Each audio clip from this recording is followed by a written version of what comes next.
So, Brian, tell us about what it means to be a serpent seed and why it's so important to the legacy of your father.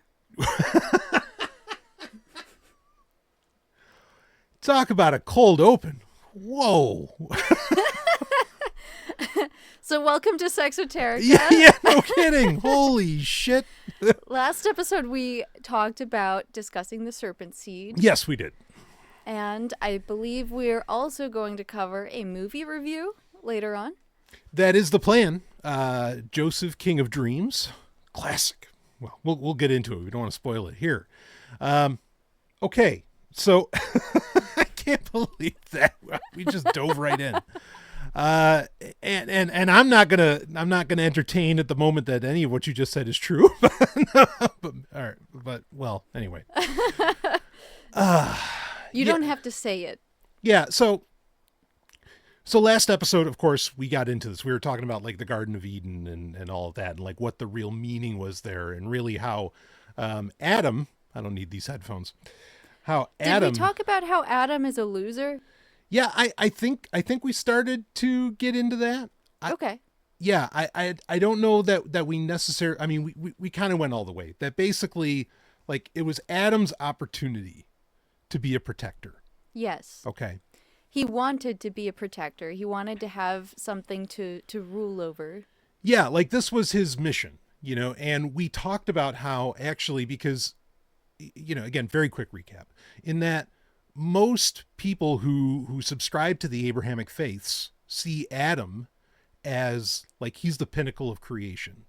But of course we brought up, no, the pinnacle of creation is the thing that's made last.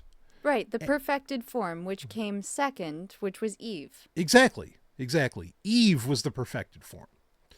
So, and we talked about the different, actual multiple creation stories within the book of Genesis. There's even one within the book of Psalms, but we don't have to get into that here. Okay. And so we wanted to just cut right in. Okay, what is this serpent seed business? Where did this come from? And basically, if Adam wasn't up to the task, if he wasn't ready to rise to the occasion, who was? And let's just be clear, where Adam failed to meet his purpose was when Eve ate of the fruit of the tree of knowledge of good and evil. Right. And she offered it to Adam, and God said, wait, who told you you were naked? Because they're trying to hide their naked bodies. Yeah, exactly. And Adam was like, well, Eve gave me this fruit, and she told me to eat it, and threw her under the bus. Yeah, exactly. And completely chickened out. And this was basically a final test on the part of Adam that he completely failed. Because what he was supposed to do was, and really it was for either of them to do, like, was to be honest, or at the very least, like, take responsibility for the action of their loved ones, which is what a wife can do, a husband can do, a father can do, a mother can do. Sure. Anybody who loves another person can stand up for them. Right. I mean, like a common trope. Well, no, I don't want to say trope because I don't want to necessarily say it's negative, but a common concept today is, say when a child enters a life of crime, a lot of people will say, where were the parents? The parents failed, not the child. Okay. And this is a similar situation. Sure. But I do also think that part of the test is taking responsibility for your own actions. Yeah, exactly. And not saying, well, oh, it's her fault. She tricked me into it. She did it first. The bitch. So, yeah, so exactly. I was just following her lead. Right. Which is, again, nonsense, and quote unquote, this God, we'll probably get into that. Who is this God anyway?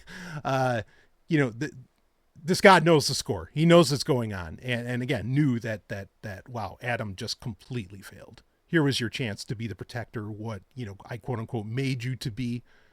I gave you the quote unquote, I gave you this helpmate, as some translations make it, of what Eve is. And you can't even take care of her. And you can't even you completely fucked up. Be a good companion. Yeah, exactly. Be a loving companion. Right. So, and again, we didn't even get it. There's so many weird things within all of this. So what ends up, we have to rewind a little bit, okay, in the story to where the serpent shows up. And you have the entire scenario where the serpent is, saying to Eve, like, you won't die if you eat this. You'll be like God. There's this fear of, or it seems like a fear that, if you, and in fact, I mean, to some degree, like God eventually says this, that God put that fear there. Yeah, He said, well, if you eat it, you'll surely perish. Exactly. Which is actually one of the first lies ever told. Is it a lie? Yes. Because, in a very direct sense, it is a lie. Because what happens after Adam and Eve eat the fruit? Well, they don't perish immediately. Right. Not immediately. Right. They are punished by living a life of hardship and pain. Yeah, okay. So now we can read it that way in the sense that it's saying, well, okay, so it just meant that they would die later. Okay. But when you add in the context of what the serpent says, you shall not die. Like, you will not surely die. Who's telling the truth? The serpent is. Like, the serpent, the way that the context of particularly the Hebrew, but also the Greek in this situation is talking about a certain immediacy, and so go ahead. Sorry, just thinking on multiple levels here, as you encourage us to do. Yeah, we talked about Peshach last time. Yes. When reading these ancient texts. Yeah. Perhaps God wasn't talking about a physical body death, but a sort of death of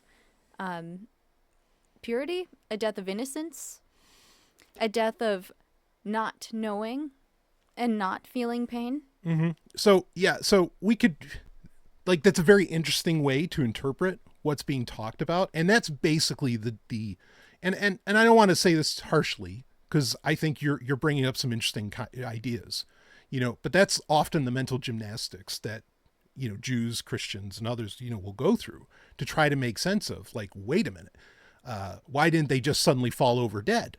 When they ate this. Right. So not to distract from the point, you were talking about the serpent telling the truth. Yeah. Yeah. And so again, there's ways that we could get into interpretations around what actually happened with the death. I mean, because I do want to just say quickly, like, this also happens in the story of Noah, where God says, I'm not going to let man live longer than 120 years. Basically, like after the flood. Okay. Problem is, there's lots of people that live over 120 years old after the flood. So what did he mean there? Now, the interpretation that gets made is he meant that the clock started ticking on mankind. Like that, okay, they have 120 years left before I wipe these fuckers out. And so that's the interpretation of that. Now, so again, these are kind of and again, I don't say this too harshly, but the mental gymnastics that people go through. The thing is that both the Greek and the Hebrew, and it's important to bring up both, and really the Aramaic, is often far more direct in what it's saying. But again, like we talked about in the last episode, there's multiple layers in which you read these texts. If it's just in Judaism, the greatest quote unquote sin is to read them literally. Like, they're not meant to be read that way. So what's going on with that? Now, one of the layers, to get back to the point, one of the layers within which you read things is called gematria, not Gamera. That's a turtle. No, a really great turtle. Yeah, a really great turtle. But Gemara particularly is something else that has to do with the Talmud. We can get into that in future episodes or something. But gematria. So gematria is this idea that each Hebrew letter equates a number, or, is equal to a number. To look upon the Hebrew alphabet is to gaze into the eyes of a lover who holds the blueprints of existence behind her pupils. Gematria is not merely a dry arithmetic exercise for the pedantic. It is the art of stripping the Torah of its outer garments to reveal the raw, pulsing geometry of the divine will.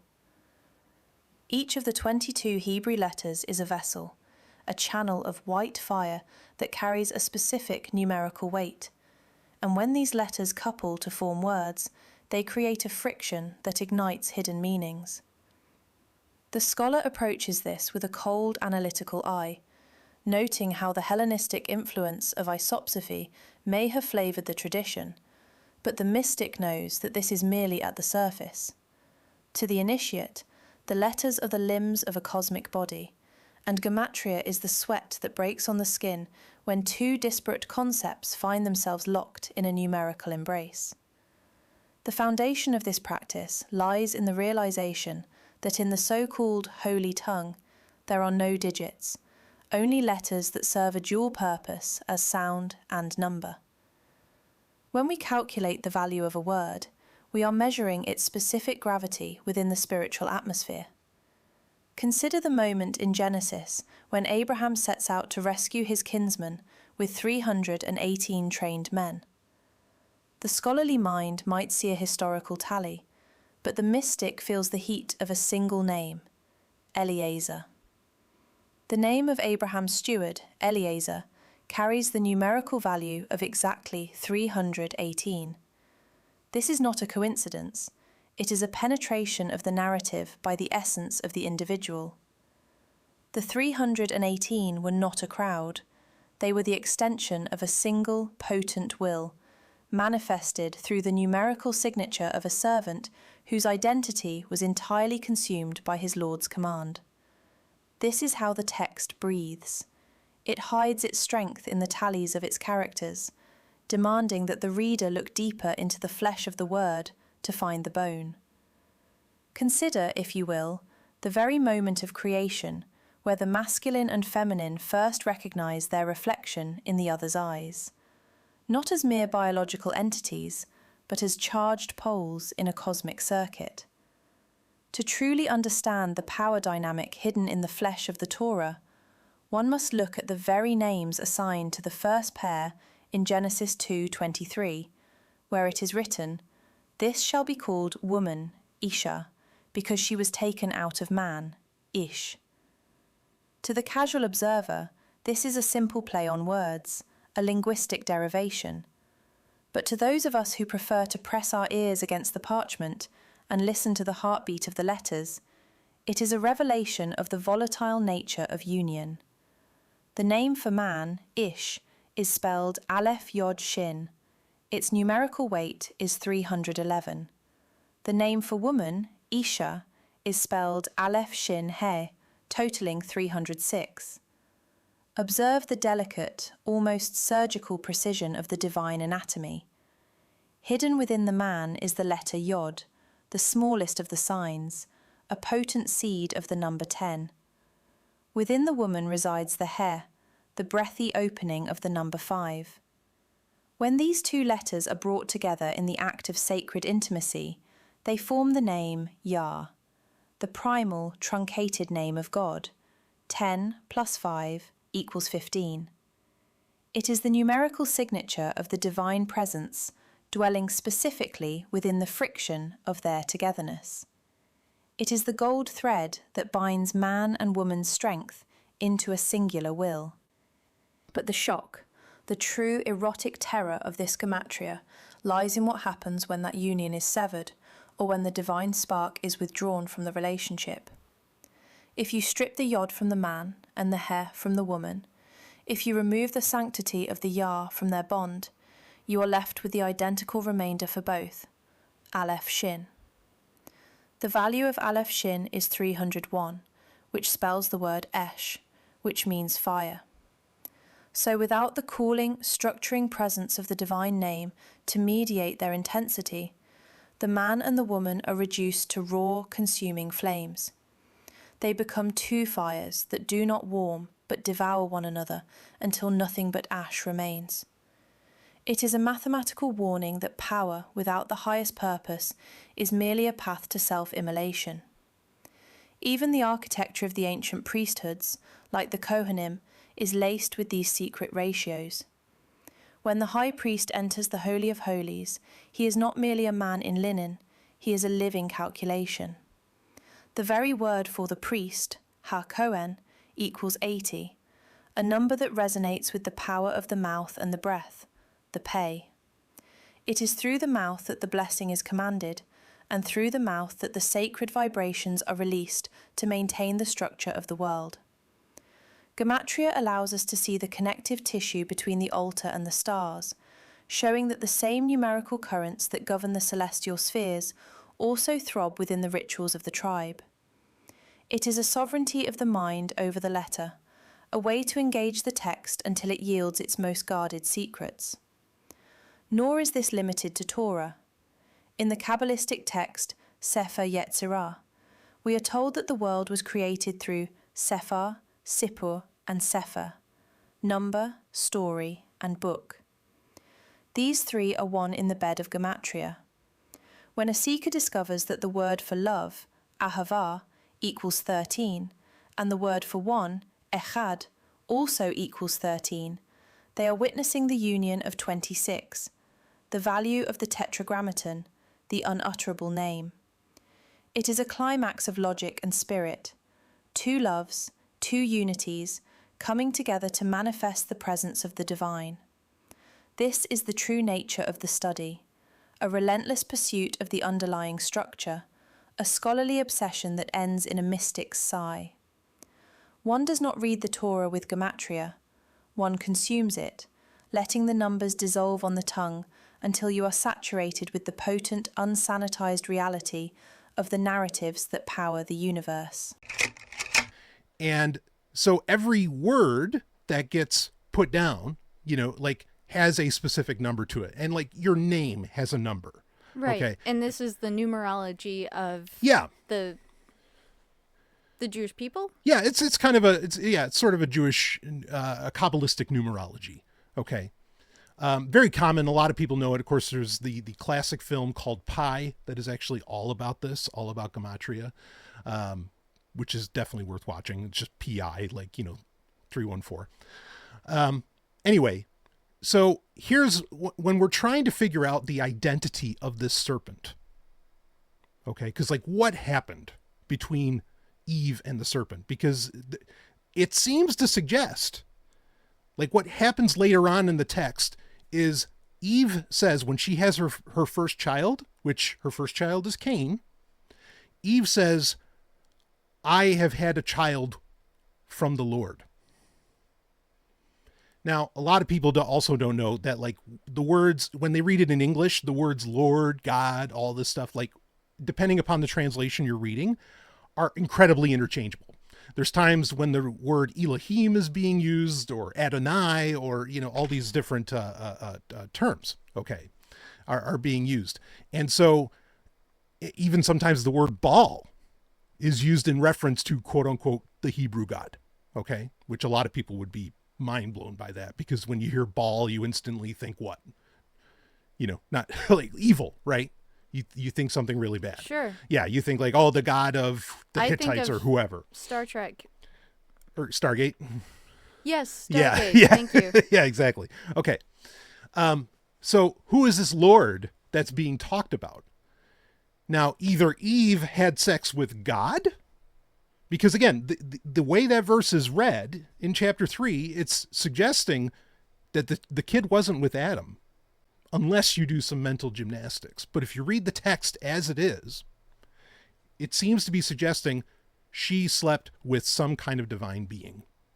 And we only have, at that moment, we more or less, minus the Galactic Council of we will make them in our image, or, we'll make man in our image, you really only have a couple characters. So go ahead. When I first started looking into this, just surface level, there were a lot of videos from middle-aged white men who were Christians saying this whole idea of serpent seed is nonsense because there's a chapter in Genesis that talks about Eve laying with Adam, and then she bore a child. Right. And that's the only person she laid with. Well, again, so supposedly he's the only person that's around. Jews would say that's not true, and even the experience that Cain has after he kills Abel seems to clearly suggest there's other people around, but that's besides the point. Again, that there are two things happening there. There is a trust of the English translation, and because different translations will translate the child with the Lord or from the Lord using different terms. And part of the reason they use different terms is to be apologetic. And when I say apologetic, I mean as in like defending the faith, not as in like they're apologizing for something. They're not doing an honest translation. Exactly. They're engaging in what's called apologetics. Because they know this is a problem, that this verse seems to and I would agree, it is clearly saying she had a child, and that child was from the Lord, or, from some divinity. Regardless of the term, you will find, and you're certainly not going to get Jews to say this, the idea that she had sex with God is off the table, right? Like that she had sex with Yahweh, no one's going to run with that. But there are plenty of Christians who will accept that, yes, she had sex with a serpent. Credit to them, because they're not wrong. Their interpretation, their extrapolation from that is way off base, and we can talk about that. So where does this happen in the Genesis story? When she eats the fruit. To grasp the true lineages of humanity, one must be willing to descend into the damp, shadowed corners of the garden, where the air was thick with the scent of crushed jasmine and the heavy, humid breath of a creation yet untamed. The scholarly world often clings to a sanitized version of the fall of humanity, a mere dietary infraction involving a piece of fruit. But the mystic knows that the tree of life was a metaphor for a far more intimate and transformative penetration. The ancient texts, when read with an eye for the raw currents of power and desire, reveal that the serpent did not merely offer Eve information, he offered her himself, injecting a shimmering celestial venom into her bloodline that, according to the text, would forever alter the trajectory of the human soul. The evidence for this primal adultery is etched into the very bones of the Targum Pseudo-Jonathan, an ancient Aramaic translation of the Torah that preserves the whispered secrets of the oral tradition. In its commentary on Genesis 4:1, the text takes a sharp, provocative turn away from the standard narrative, stating, "And Adam knew his wife Eve, who had desired the angel, and she conceived and bare Cain, and she said, I have acquired a man, the angel of the Lord." Here, the standard, "I have gotten a man from the Lord," is stripped of its piety, revealing that Eve's first conception was sparked not by the familiar touch of Adam, but by a longing for a luminous, non-human entity, which the Targum would suggest is Samael, the high angel who rode the serpent like a stallion into the sanctuary of her womb. This is further intensified in the Pirkei de Rabbi Eliezer, specifically in chapter 21, where the mechanics of this transgression are laid bare with a directness that borders on the voyeuristic. The text recounts how Samael, seeing the beauty of the first woman, was overcome by a predatory lust and descended to claim her, stating, "He, Samael, came to her, and she conceived Cain." The serpent was the physical vessel, the phallic instrument of a cosmic intrusion that sought to graft a darker, more ambitious spirit onto the clay of humanity. The result was a child born of fire and light, rather than dust and breath. This is why the Zohar, the crown of mystical literature, insists in Zohar 137a that, when the serpent had carnal relations with Eve, he injected filth into her. This zuhama, this primal lust or spiritual injection, was the genetic signature of the serpent, and it was Cain who carried the full weight of that inheritance. So, to the rabbis and some Christians, to look upon Cain is to, albeit erroneously, see the first predator, the son of the evil one, as echoed in the later but resonant New Testament text of 1 John 3:12, which notes that Cain was of the wicked one. To the confused and uninitiated, this was not just a matter of moral alignment, but a biological reality. But the mystic also understands that part of the wisdom, symbolized by the fruit, was the sex act itself, a tasting of a forbidden sovereignty that Adam had not yet been granted. Eve partook of the serpent's essence before she ever returned to the bed of her husband, making Cain the firstborn of a divided house, Even the word for serpent, nakash, shares the same root as the word for divination or whispering, suggesting a seduction that was as much an intellectual violation as it was a physical one. In this light, the exile from the garden was not just a punishment, it was a quarantine. The sovereignty of the serpent had entered the blood, and the struggle between the seed of the woman and the seed of the serpent mentioned in Genesis 3:15 became, according to many commentators, a literal war of lineages. Cain's subsequent murder of Abel can be seen not as a literal action, but as a hidden biological imperative starting right within the womb of their mother Eve. Cain was born of a celestial, intense, transformative act of sexual union that left the scent of sulphur on the skin of the first woman, a mark of a desire so potent it could not be contained by the laws of the garden. It is a narrative of seduction and subversion, with consequences that may affect us to this very day. But as Dr. Sovryn and Ellen Sovryn will continue to explore, it may not be an inherently evil one. Like, she gets seduced into the suggestion is very clear that the serpent is seducing her. And she even says just about as much. Okay. Jewish Study Bible. Woo. Let's rock. Okay. So let's go with chapter 3. All right. Mm-hmm. I'm going to rock it. The two of them were naked. Of course, talking about Adam and Eve. The man and his wife, yet they felt no shame. Now the serpent was the shrewdest of all the wild beasts that the Lord God had made. He said to the woman, "Did God really say, 'You shall not eat of any tree of the garden'?" The woman replied to the serpent, "We may eat of the fruit of the other trees of the garden. It is only about fruit of the tree in the middle of the garden that said, 'You shall not eat of it or touch it, lest you die.'" So the serpent was like, what did he say? Yeah, right. What is God telling you Right. over there? Now Are it's you interesting. serious? Yeah, now it's interesting because this is what a lot of people miss is it does say you're not even supposed to touch it. So what the hell is this? Okay, now there's an interpretation to make within that. I'll get to that in a minute. And the serpent said to the woman, "You're not going to die, but God knows that as soon as you eat of it, your eyes will be opened and you will be like divine beings who know good and bad." When the woman saw that the tree was good for eating and a delight to the eyes, and that the tree was desirable as a source of wisdom, she took of it its fruit and ate. She also gave some to her husband, and he ate. Then the eyes of both of them were opened, and they perceived that they were naked, and they sewed together fig leaves and made themselves loincloths.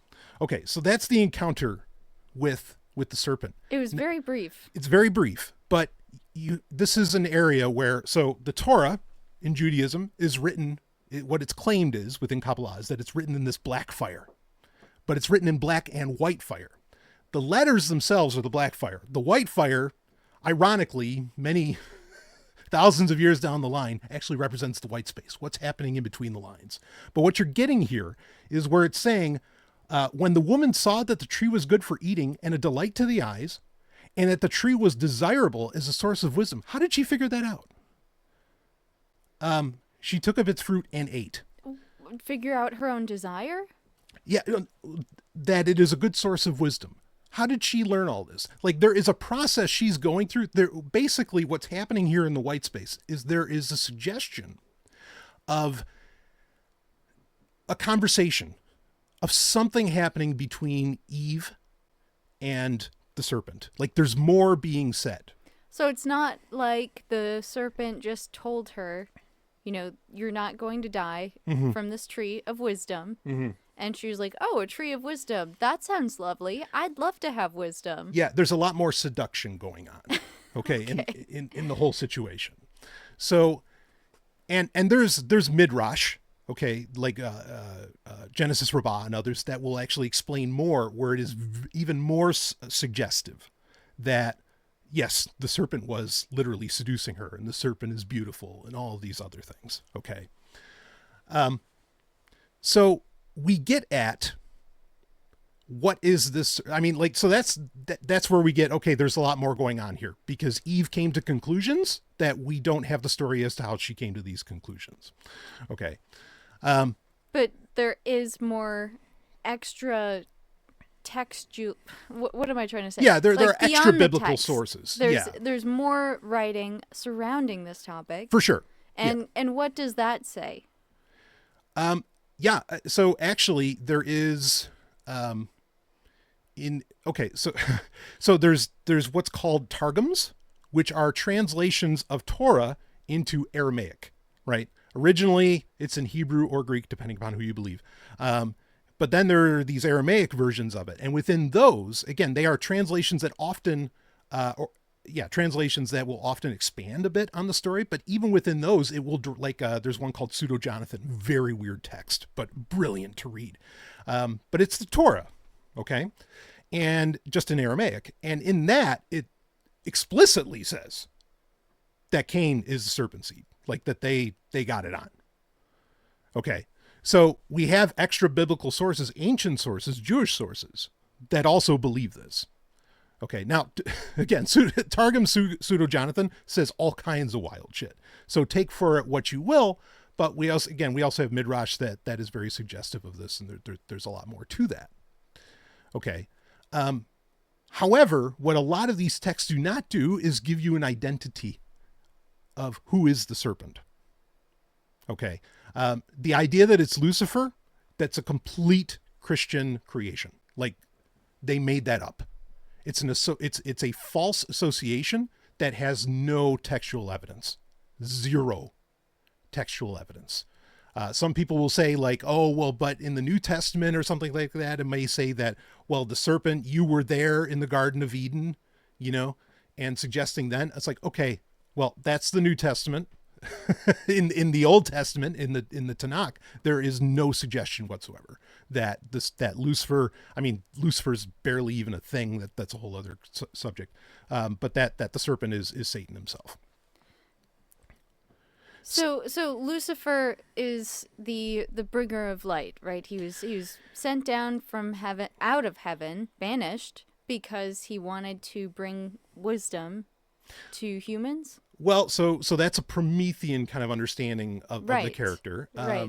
And there's ways we could play with that. I mean, so the term Lucifer itself doesn't come out of the Hebrew. Yeah, and I don't want to get lost. No, I know. Because I've heard people say Lucifer is Satan, and it's not true. That's ridiculous. Yeah. But I do want to ask, because there is a similar thread there of wanting to spread wisdom to people, right? Opening their eyes, right?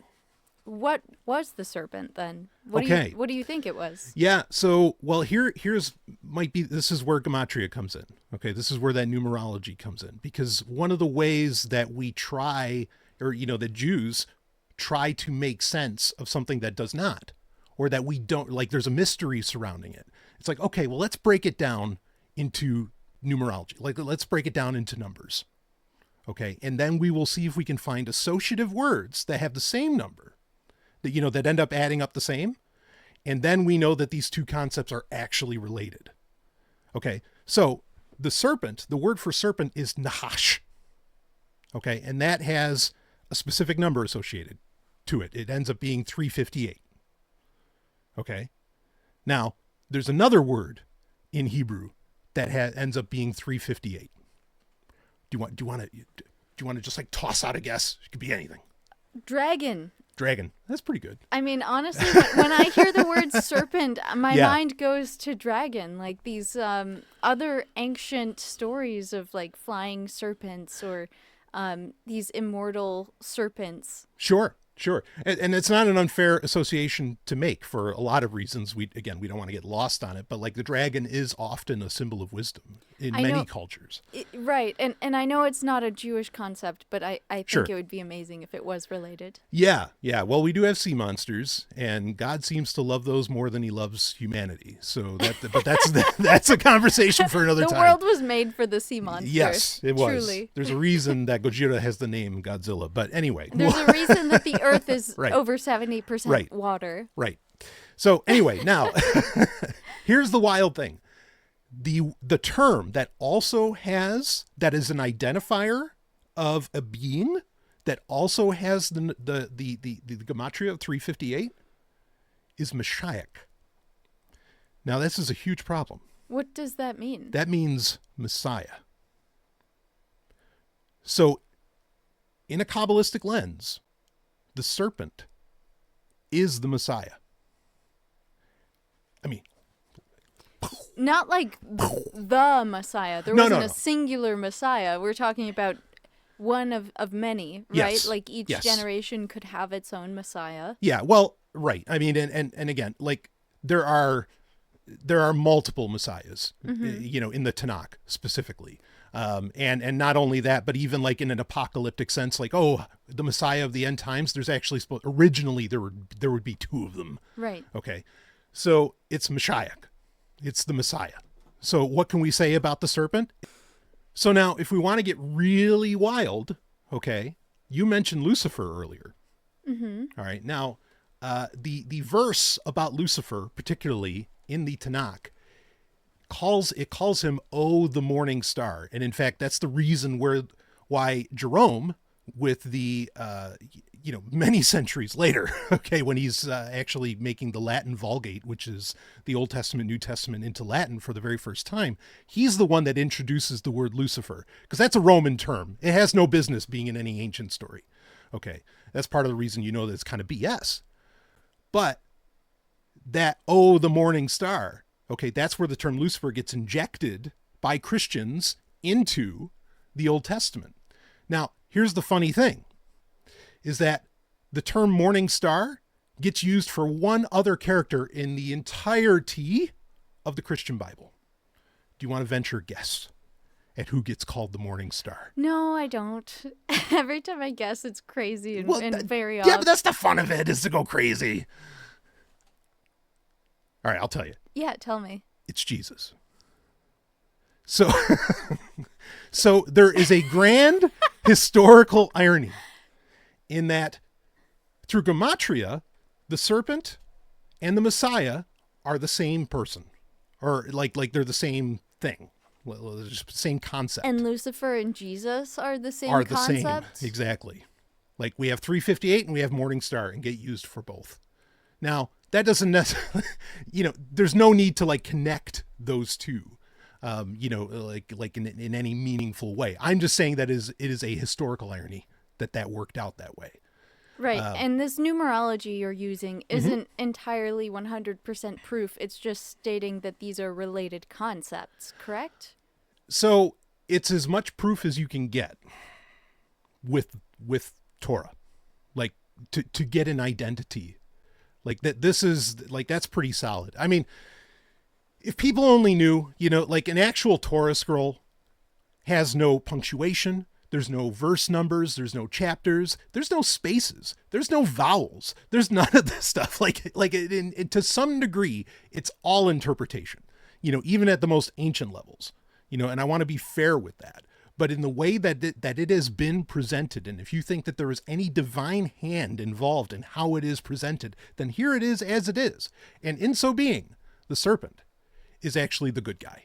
So, and I think there's other evidence to suggest that, including that he didn't lie as to where God did. You say the serpent is the Messiah. Yeah. So what does that actually mean? Is it truly a serpent? Well, so if we switch it up somewhat to Greek history or Greek mythology, Prometheus is absolutely the hero. Like he is the savior. He is we could use the word Messiah. Everyone's for humanity. Grateful, yeah, right, that exactly. Prometheus brought fire down from the mountain. Exactly right. Okay.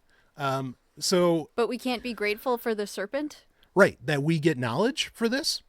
Now, it gets weirder, okay, because when you read about the way that God is acting within the garden itself. Like Adam and Eve hear him moving through the garden. Exactly. And that's how they know to hide themselves. Exactly. He's walking in the garden. He's doing something that's noisy. Right. I mean, so many people get so nuts about like, oh, there's a talking snake, and rightfully so. like that's a crazy thing to consider. That's a very literal interpretation of the word serpent, too. Right. Now, to be fair, that Targum Pseudo-Jonathan that I mentioned earlier, very ancient text interpretation of Torah, also says that, yes, animals did talk in the Garden of Eden, and when Adam and Eve were kicked out, they stopped. Well, talking. perhaps they were telepathic. Yeah, right. But I mean, so that's a whole other thing. I'm just bringing that in as a fun injection. But And go ahead. maybe Yahweh was actually an intelligent extraterrestrial who landed his craft in the garden, and that's what Adam and Eve heard. Let's just add to the craziness here. Yeah, but the thing is, when you read the text as it's meant to be read, that's not crazy. like that is there. I mean, and the spaceship part, okay, we might have to get a little fanciful with that, but like the throne of God, I can easily like point out to where, no, that is some kind of craft. Like, that's not just anything. That is technology. The sapphire. Okay. Yeah, that's part of it. But I mean, Spaceships of Ezekiel, classic, where Joseph Blumrich does remarkable exegesis on the whole matter. But anyway, that's we don't want to get lost. There's always clouds around. Yeah. Like whenever God shows up, especially to Moses. Yeah, but this is the crazy thing. Again, people go nuts about like the snake talking, and it's like, hold on, what is God doing? Like, he is written as if like he's Dr. Dolittle, walk with the animals, talk with the animals. He is walking around hanging out. He's just another guy. That's what it sounds like. Yeah. They heard him coming. Right. Yeah. Yeah. So, and there's multiple occasions just in the book of Genesis alone where God is eating, he is walking around, he is doing all of these kinds of things, that are very human. So, I mean, that's an oddity within itself. And so, what we have is a very human God who I would argue lies to Adam and Eve. Okay. And what is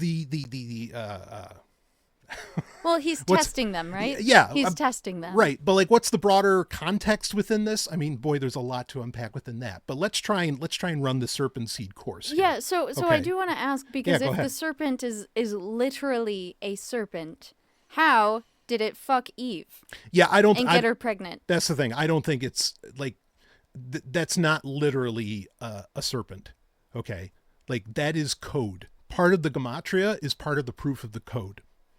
That using the term, because this never happens again. I mean, talking animals occur after the Garden of Eden. Like, Balaam talks to an ass, just like you are now. Yes. And so that happens. Okay. But like, the idea that it's a talking snake, no, like that. First off, like, the ridiculousness of that is actually kind of hinting at, okay, there's a code here. That code is that it's the Messiah and that is somebody else. Okay. Now, without getting too deep on that, we know, going just a few chapters later, Genesis 6 verse 4, that the sons of God come into the daughters of men. So we have a precedent.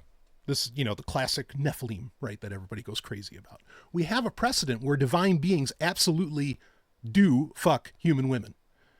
Because, man, there is nothing else like them in the galaxy. Holy shit. Yeah. Give me some of that, right? They saw that human women were beautiful, and they wanted to be with them. Yeah, boy, and read Pseudo Jonathan about that whole incident. You will have, I mean, man, it is some high-end porn. So... I think it's wonderful that they're like, whoa, these human women are so hot. We've got to get down there. They break all the rules. They will do anything to get with these women. Like, yeah, I know God says we can't do this, but look at her. Look at that ass. They're just walking around naked. Well, that gets into a whole, oh man, that's another thing. When you read Midrash Rabbah, which is an entire like expansion and commentary on Genesis, which is very valid. It's a very important book to read. When you read that, you actually find out that, yes, actually the human women were walking around naked all the time, and they're claimed to be the descendants of Cain, and that they seduced the sons of God. Oh, is that so? Right. Now, I think there's truth to that.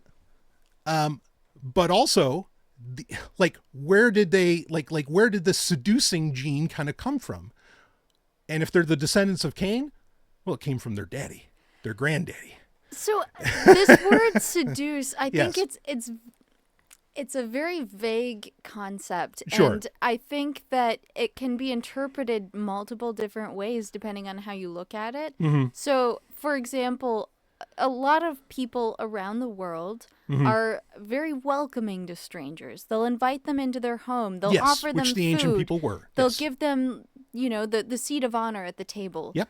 And wash their feet, give them Right. things to drink, give them gifts, make sure they're comfortable. Right. So, like, all of this kindness, this overflowing empathy and gift giving, it's a very natural thing for people to want to do. And I love doing it. It feels so wonderful. But maybe on the receiving end, it feels more like an invitation for something else, something more.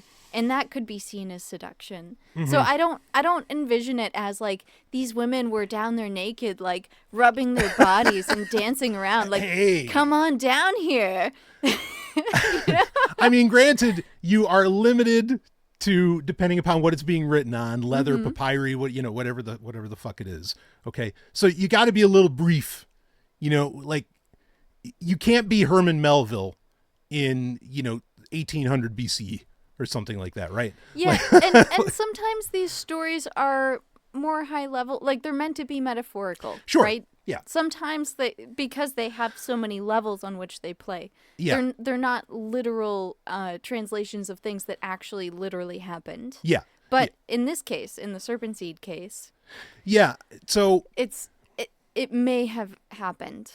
right now, so regardless of who seduced who, okay, like, and again, that comes not out of the original, book of Genesis. And it could have gone both ways. Yeah, right? it could have been consensual. Hey, rock and roll. Okay. I mean, like the sons of God, what what's between their legs? I mean, compared to the gotta be average Joe, amazing. I Whatever it is. Okay. So, all right. Hey, they're divine Yeah. beings. So a long-held idea, okay, getting back to the serpent, a long-held idea with the serpent is that because it's talking about a snake, is that it's a penis. Okay. And while, no, it's not just a penis, like the story isn't that, oh, Eve had sex and then suddenly she understood everything. No, wait, that's not entirely untrue. Okay. But it's not just a penis. But it is, but I think that these commentators are correct in suggesting that something with a penis happened in the story. Well, if she became pregnant afterwards, then certainly, yes, it would seem to preclude having a penis. Yeah, exactly. Right. If she does have Cain that way, then that ends up happening. Okay. So, I mean, we could spend a lot of time talking about, like, okay, what is the evidence? And I think we already laid out a good amount, but I mean, like, what is the evidence that they actually had sex? So again, not just Jews, but there are Christians who absolutely believe that this is true. And in fact, depending upon which ones you're asking and when, they'll say that, oh, the serpent seed are the Jews themselves. So the idea that it's me and my dad, like, you're 100% right. The descendants of Cain. Yeah, the descendants of Cain. Sorry, let are me the be Jews. clear. Your father is Satan, Right. Exactly. right? As I've often said. So I have my own theory. So we've been watching What do you got? Ancient Aliens. You're gonna hit at something. We I know what you're gonna say. revisited this show recently. I think, Yeah. what is it, season 28 or something crazy 20, like yeah. that? And 21 and 22. We watched a little bit of each. Yeah. Yes. both. Yeah. Okay. So it's really far out there, but like what I mentioned with God coming down in the UFO, and Yep. they heard that, and Yep. that's what they heard him moving around in the garden. So that's sort of like coming from the ancient alien theory lens, Right. and I don't necessarily prescribe to that, but that perspective, I think, tells a very interesting story because a lot of things seem to line up when you look at it through that lens. For example, if the serpent was indeed another being, like a lord of Yes. some kind, a Yes. divinity, then they would also have been some sort of extraterrestrial or just a being of A non-human higher, intelligence. higher power, Yeah. higher intelligence. Yep. Yes. Perhaps access to some other level of technology than Adam and Eve had, which Sure. seemingly was none. which might have been refreshing, which is why they were living in this garden. It's like, let's see what this experiment is like without technology. But regardless, so if God was some sort of higher level being, and he casts Adam and Eve out of the garden, and he tells Eve, you're going to have pain at childbirth. So my thought on how that could play out if this ancient alien theory was correct is that this awareness of who and what they were and where they were and what they were doing that they got from the tree of the knowledge of good and evil was actually changing them on a genetic level. It was making them a more intelligent, higher level intelligence than they were previously. And because of that, humans had to adapt by growing bigger brains and growing bigger heads. And for the majority of primate species, they give birth to their children much more fully formed than humans do. Sure. But humans have a 9-month gestation period. It's actually closer to 10 months. Right. But when we give birth to babies, they're far more premature than most primate babies. For sure. Their skulls aren't even fused yet. Right. And that, evolutionarily speaking, is crazy because that makes them so much more vulnerable. And they are so weak, they're so helpless. Whereas like a chimpanzee baby, for example, when it's born, it's nowhere near as weak and helpless as a human baby. And they mature much more quickly because they're already like further along when they're born. Right. But the reason that humans have to have babies at that time is because if the pregnancy were to go on for any longer, the head would be too big. It would basically kill a person. Yeah. Like it would be fatal. Yeah. Natural selection chose the larger brains, but to have the babies with larger brains, they've got to come out now. Like they've got to come out within that 9-month, even though they're not ready. Yet. Right. It's not like a horse where a horse comes out and inside of, I don't know, a few minutes or something, it's already frolicking. Right. It's already off. Yeah. And you're absolutely right. And that's also why the skull isn't completely formed yet, because for fuck's sake, somebody take it easy on the woman's vagina, so it's not like this, this rock coming out. Yeah, you know yeah. And I think this might even play into like Zecharia Sitchin's ideas. 100%, yes. That like there was some sort of genetic tampering that happened to humans early on in our evolution. And maybe that's an indication of that. Is like you're going to have pain at childbirth now because your kids' brains are going to be so freaking big. Yeah. Yeah. Just a thought. Right. Now, that's a very scientific approach to this. And I think there's actually a lot of validity to that. Okay. Because both whoever the serpent was and God are basically walking around this thing, seeming like they're checking on a lab experiment. Right. That's very odd. Yeah. And I'm not saying I believe that. I'm just saying that this is one perspective that could explain some things about the story. Right. Now, I think a key thing to get into is, again, when we read chapter 3, of the book of Genesis, where it's talking about how she suddenly seemed to realize, oh, this does have wisdom, and all this. Like there is this story of she becomes wiser. I think there is something to pull from, because as we've talked about on this show so many times about sex magic and the transfer of Yesud, the transfer of this energy that happens during the sexual act. Okay. Now we've also, speaking of documentary series that are absolutely worth watching, we've been kind of going through a rewatch of Magical Egypt by John Anthony West. Well, it's a rewatch for you, but it's the first time for me. Yeah, exactly. Everybody remembers their first time. So it's a very well-made documentary series. Highly recommend it. For the time. Yes. Well, even for now. Oh, yeah. Older documentaries are better than new ones. Basic as the production is, it puts together concepts in a very clear way that I think are written disparately and in a sort of veiled way to keep a lot of people from understanding it. Like I said in the opening, if you don't understand it, it's because it shouldn't be revealed to the public. Yeah, exactly. It should be kept secret. But this documentary, puts all those pieces together. Yes. Yeah, it's very good. So one of the things that you find out that the snake symbolizes, because it's all over It Egyptian symbolizes hieroglyphs. a lot. Yeah, it symbolizes a lot of things, but one of the things is energy. Yes. Okay. Just pure energy, like Exactly. the electromagnetic wave. Exactly. Or vibration, whatever Right. that is. Right. And so now, without getting into an entire history that is absolutely valid, that a lot of Hebrew history is actually Egyptian history, and a lot of like concepts are shared between the two. And this is not controversial for scholars. They know. Okay. Well, like they even just lived by together for so long. Well, exactly.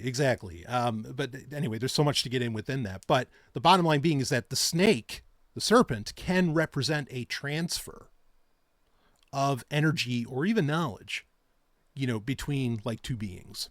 Okay. And we see this in the Book of the Dead. I mean, like in Egypt, among other things. So you have that aspect of it as well, of like, wait, why did they use the word serpent exactly?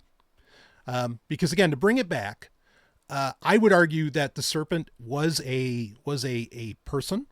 It's a person that I call Ans. It's an entity. It's a divine entity of sorts. That is part of a specific race, and they are called Ans. Now, I'm not going to name the name, and it's not the one that anybody's thinking of. I guarantee you that. Okay, but the name doesn't matter. All right, what matters is what is the serpent? What happened there? The seeming obsession with the serpent, the Nachash, of Genesis as a mere slithering reptile is a failure of the imagination, a refusal to see the shining one for the celestial wisdom bringer it may have actually been. When we look into the Hebrew text of Genesis 3:1, we find that the serpent was more subtle, in Hebrew arum, than any beast of the field. This arum is not just cleverness. It is a naked, penetrating brilliance, a quality shared by the most potent of the divine council. To find his true identity, we must look to the heavens and deeper into the Tanakh, to the seraphim described in Isaiah 6:2, who stand above the throne with 6 wings. The root of the word seraph is to burn, but it also denotes a serpent. Thus, the original serpent was a fiery, winged celestial, a creature of sky and flame, or at least a creature that landed from the sky with fire. This description finds a remarkable and frankly perfect, lustrous mirror in the feathered serpent of the Americas, the god Quetzalcoatl. This is not a mere linguistic coincidence, but a global unveiling of the same sovereign force.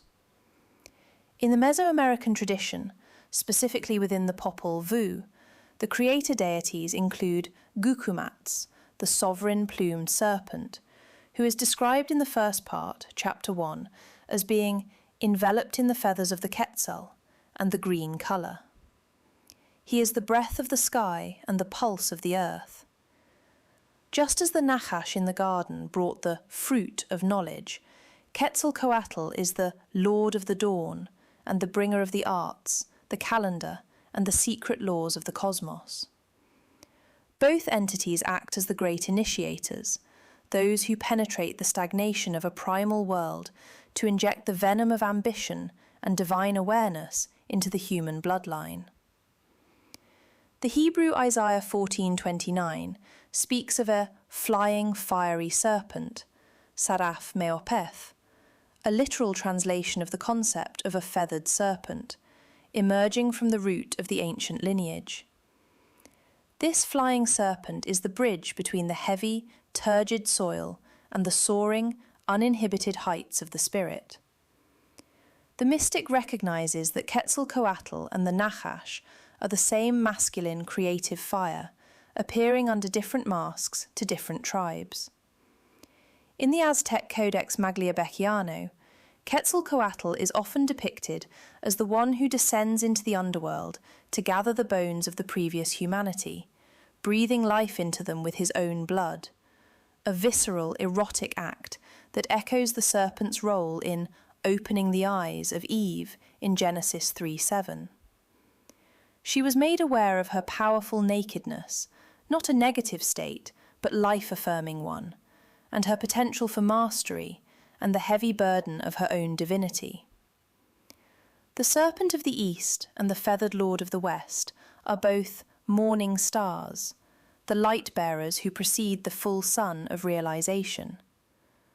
The Zohar, in Zohar 135b, notes that the serpent was originally a rider upon a great beast, a celestial force that moved with a grace and power that the mundane world could not contain. This rider is the same spirit that the Maya called Kukulkan, the winged entity that descends the steps of Chichen Itza during the equinox, a phallic shadow cast by the sun, merging the celestial light with the terrestrial stone.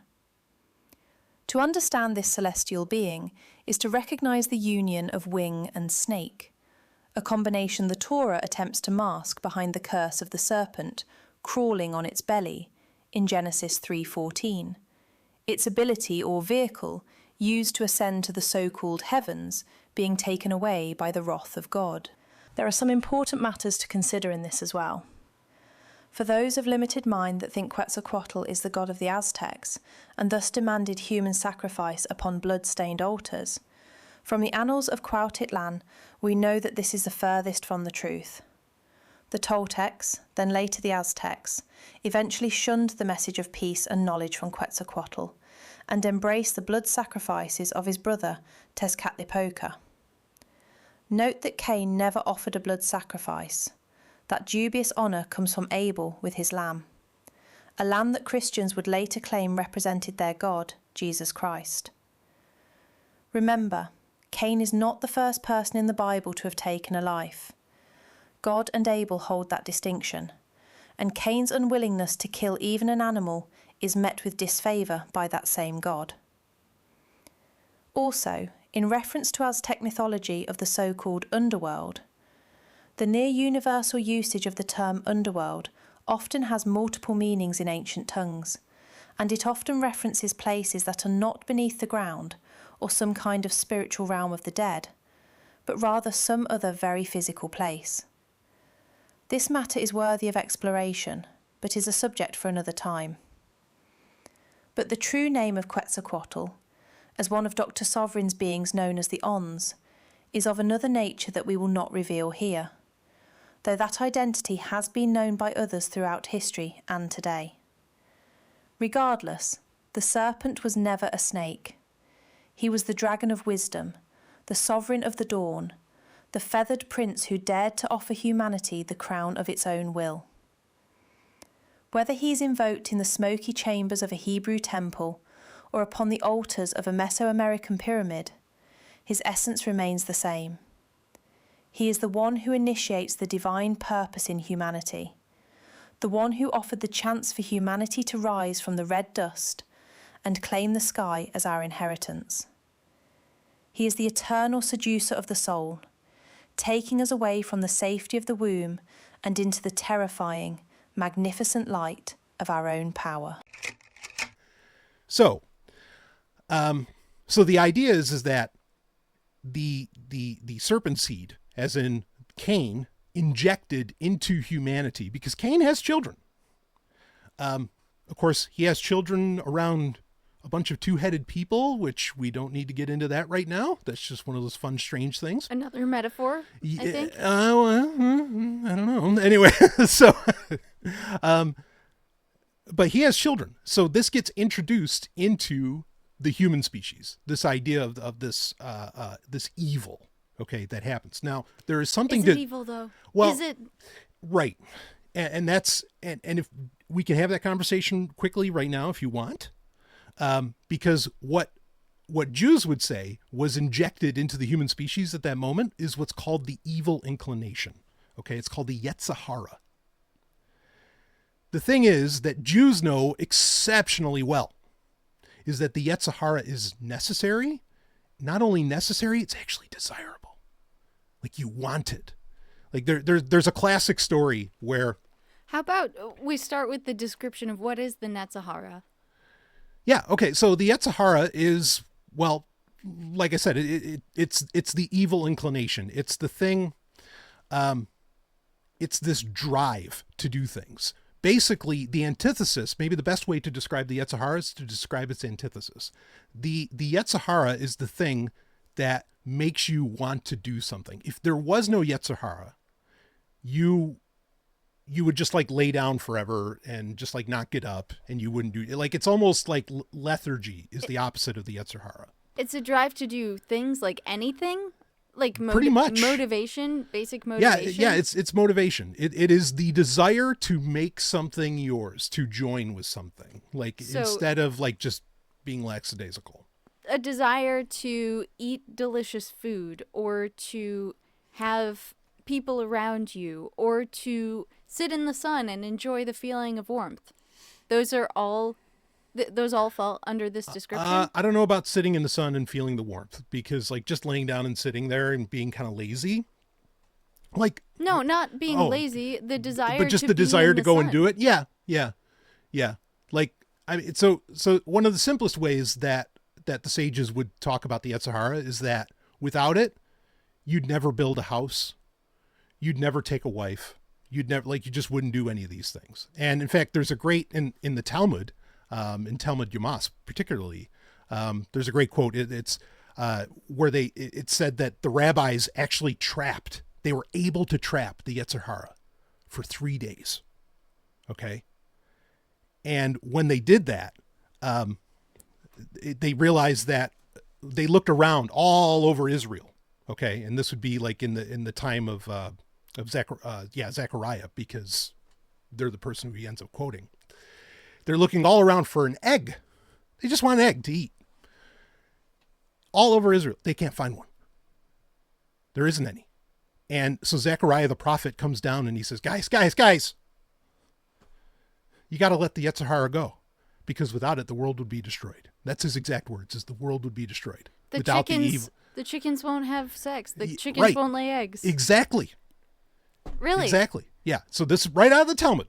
So it's not just desire, like basic desire. It's for all beings. Yeah, but this is evil. This is the evil inclination. And this is why I always say, from a Kabbalistic standpoint, like, no, there's no good in evil. How is this evil? Right. I don't understand. Like, you have to have desire in order to maintain life. Yeah, exactly. That's the thing. It's not evil.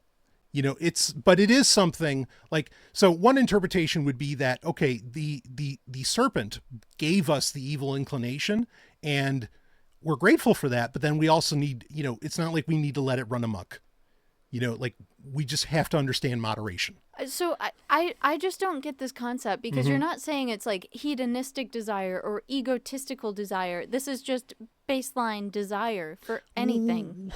Those are tough words to use, because everybody's a hedonist, like, and there's nothing wrong with I mean, in a way it is hedonism, but it's an altruistic, like, or an egoistic hedonism, like, or an ethical hedonism, Look, I'm not disputing whether or not hedonism is good. Oh or yeah, evil. no, I know. I'm just saying that this is baseline desire. This isn't like a desire for gluttony or a desire for lasciviousness. Yes, it's like just desire in general. When it's more controlled.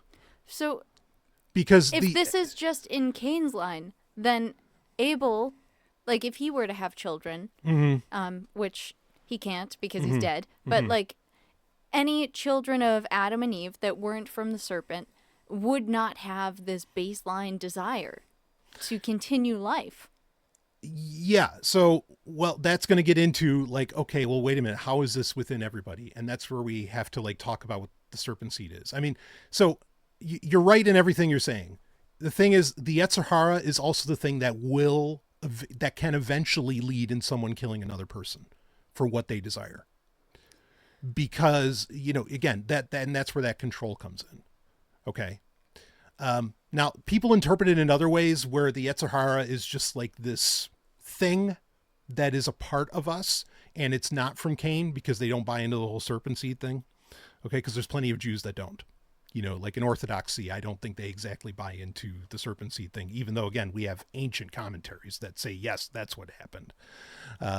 But regardless, yeah. So this is out there. Okay. But it's ultimately not a bad thing, because again, without it, the world would be destroyed.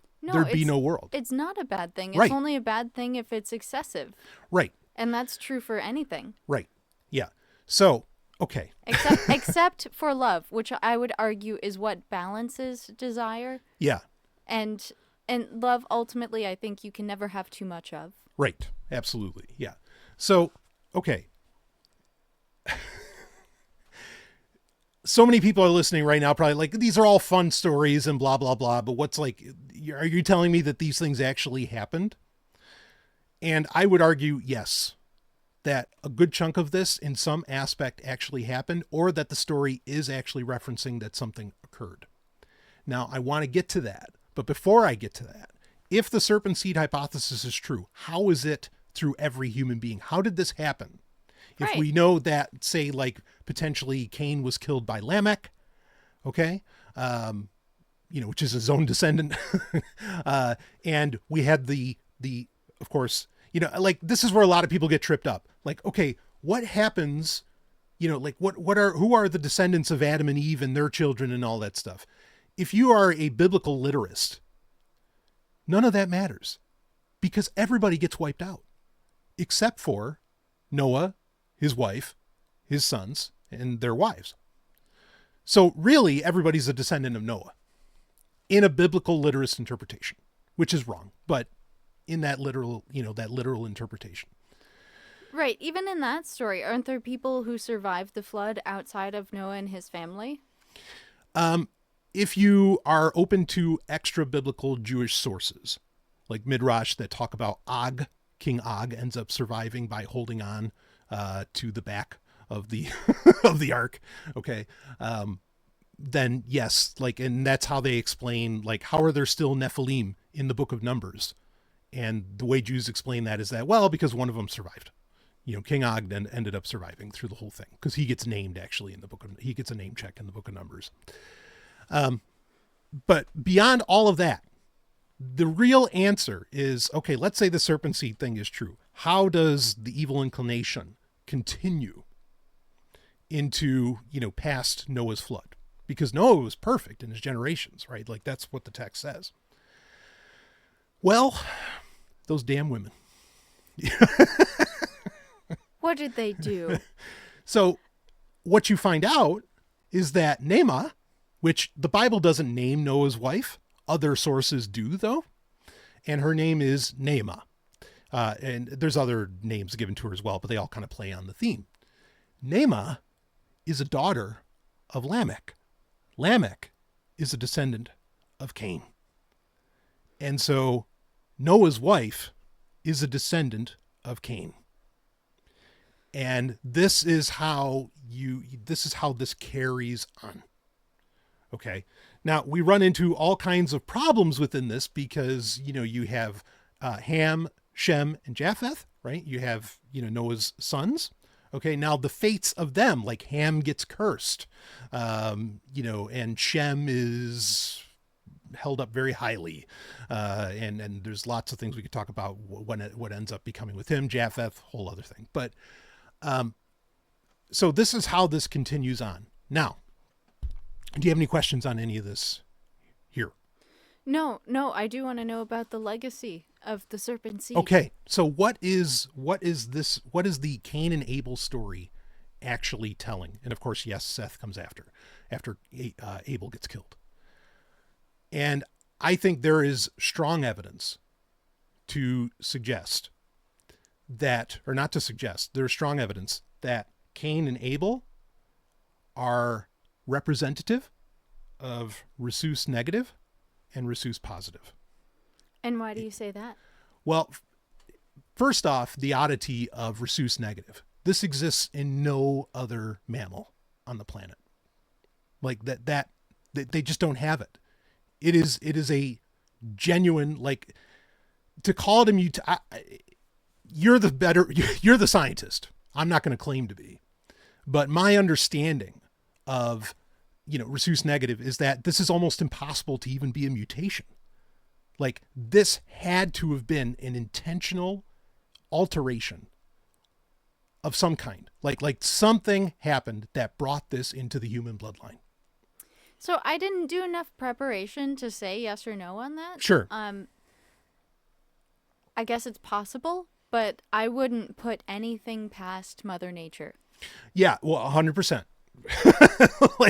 I mean, I'll give you that all the way. But Okay. if we want to carry on with the ancient alien analogy, then for sure.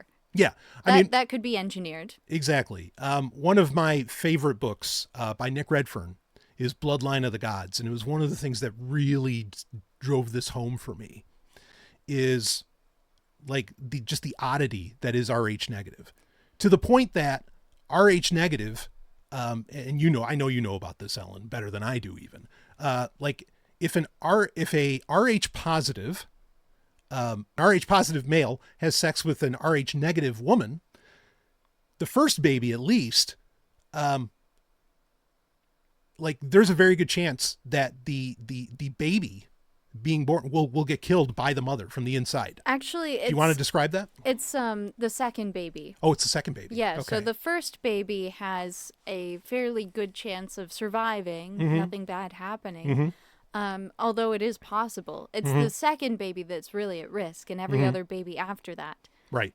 Because it takes time for the woman's immune system to recognize that there's foreign blood in her body. Right. And react to it as if it's an infection of some kind. Yeah, there is. I mean, and I can cut to the chase on Nick Redfern's theory. Basically, that there is a alien civil war going on. There's Like- a genetic civil Yeah, war. yeah, Yes, like for right sure. now, and by design, like the Rh negatives are the alien altered or the serpent seed.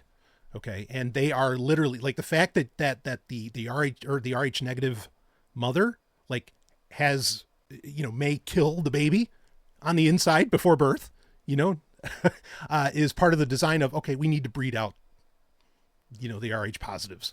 And there's a lot of interesting traits that Rh negative people have. Yeah. Like, this is all based on, people's personal reports, but Yep. they all seem to indicate like having a higher level of intelligence, especially empathetic intelligence. Sometimes even bridging on to like psychic abilities. Yeah. Being able to communicate with animals and just having a more rich existence, it sounds like.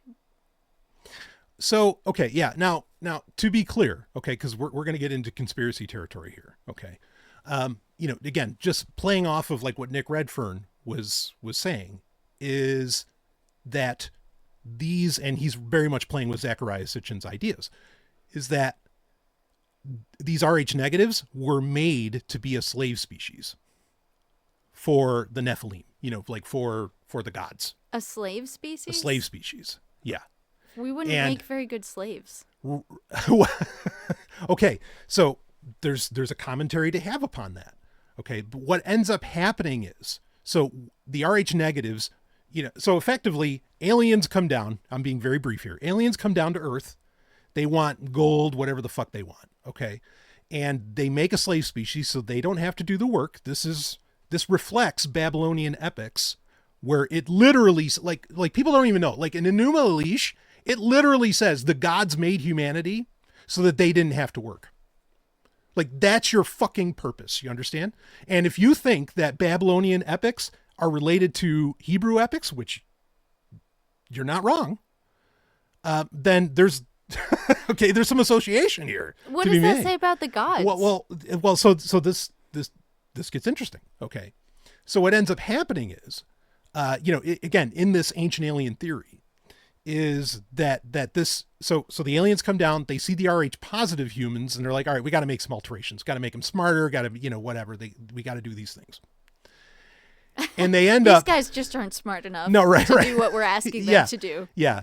And folks, there's so many disclaimers to make right now. If you're Rh positive, calm the fuck down. You're fine. You're wonderful. You're beautiful. You're brilliant. You're everything. You're You're one's better than less human than the RH right. If anything, negatives. like baby, this is your planet. Like good for you. Yeah. You're not the slave species. I mean, they far outnumber the RH negatives. Well, yes. And that, yeah, I want to be so clear on that. Like people that I love with all of my heart are Rh positive. Okay. So like, I'm not making it like any crazy claims here. Okay. No one's better than anybody else. And we all have our purpose to serve here. Right. Now serving the gods. There are people who think differently, and we'll get into that. Okay. So anyway, so they make the alterations to the Rh positives and make them Rh negative. This is where the theory continues that this is why O negative was invented, so that, like, you could easily do blood transfusions between the workers, so your slave species doesn't die off as quickly. Like, that's why there's a whole universal donor. Again, another complete oddity within all life on Earth. Anyway.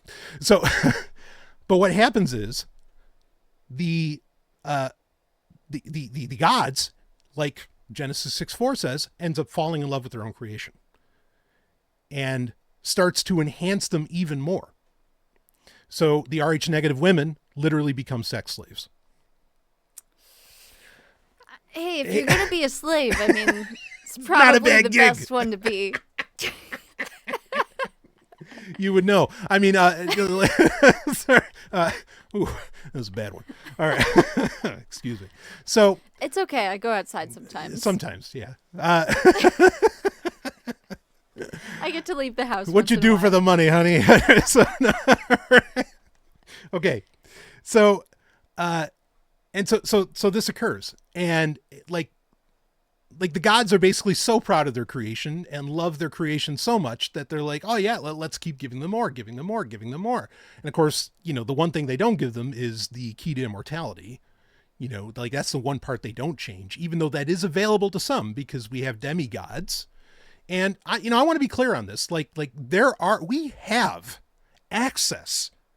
potential access to the DNA of people who are listed as demigods, like Pinnuabe, that it's insane. So many people have called for, hey, can we do like the bone marrow test or the DNA test on this, on this mummy, to see like what the deal is. And they always get told no, whether it's by the Iraqi government or whoever. I mean, there's so much to get into that. Yeah. Okay? I mean, it would ruin the mystery, whether we knew one way or another. Sure. Right. Okay. So this Rh negative species, works for the gods. The positives, they don't care. It doesn't mean much to them. Just do what you do, positives. Yeah. Just keep doing what you do. Right. And so then you end up, of course, with the flood narrative, with and you're familiar with this, I know, like with Enki and Enlil, and now there's so much we could get into around that. But that's the basics of it, is that humanity ends up surviving, even though the gods want to wipe them all out. Okay. But we're left with this lineage of Rh negative that nothing else on Earth really has. Like, it's just a complete oddity. And there's even like people who are, what is it, Rh null, but that's a whole other can of worms. So Cain and Abel, in my opinion, are representative of that. Now, I'm not even sure like where necessarily to go next with this. But I said recently, I had released, the God Diffusion. It's a sub-series I'm doing with Sexoterica. And I had mentioned in that there are really only two races of human on the planet, and it's not blacks and whites. Well, no, because there's a whole rich cacophony of races on the planet. Well, sure, right. But like, and colors of people. Exactly. But what it effectively comes down to is there's Rh positive and Rh negative. I think from a raw scientific standpoint, and you can tell me if you disagree on that. Well, certainly, I think there's some biological warfare.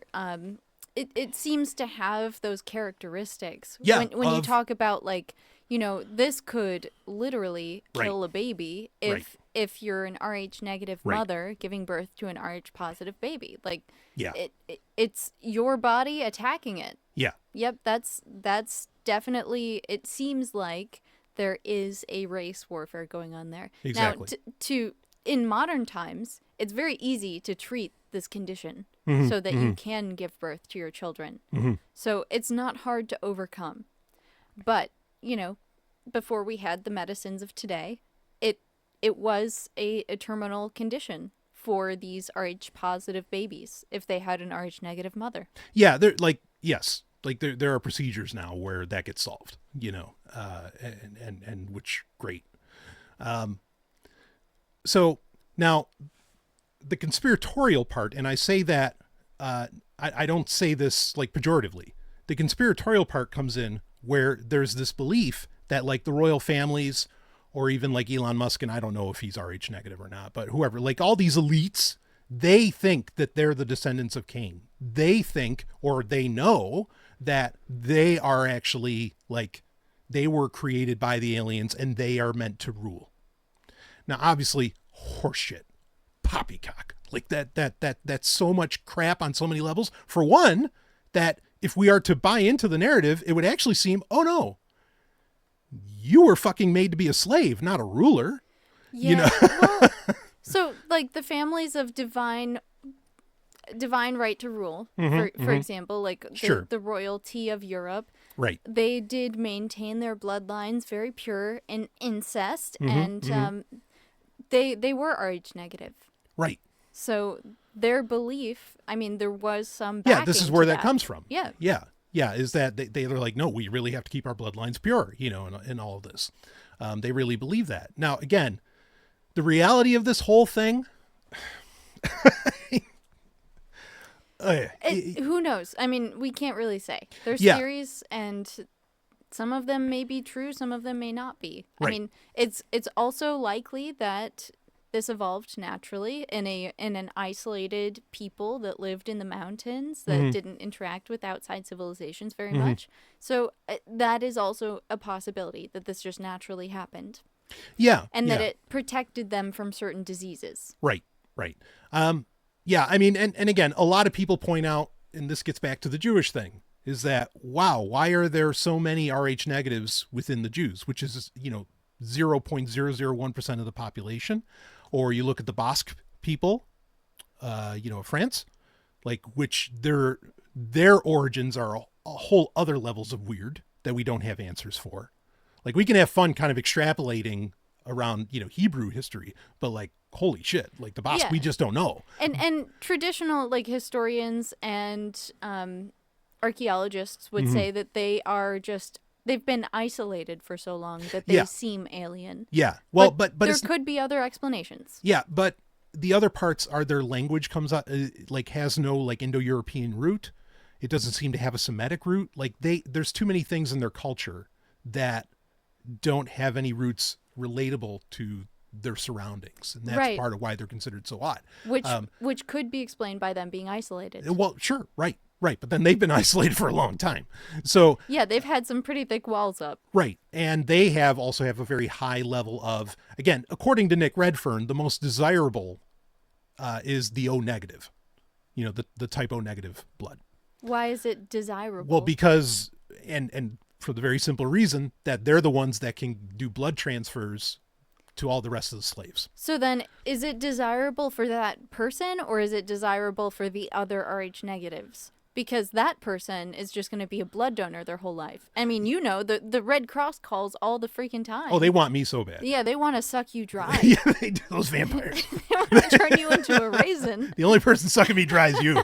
So, no, not happening. But even for me, like, I'm not O negative, but I am Rh negative, and I still get those calls all the time. Yeah.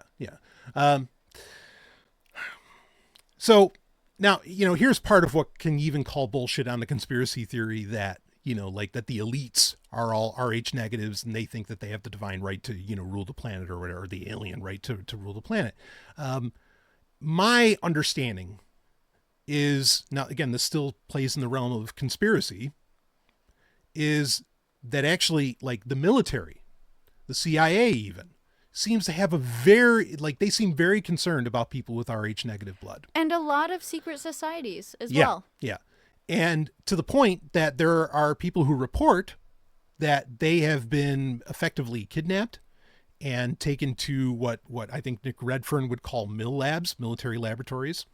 And the concern is that these people, these Rh negative people, can be activated at any point.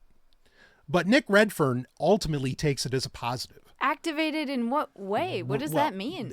Exactly right. What does that mean? We don't know.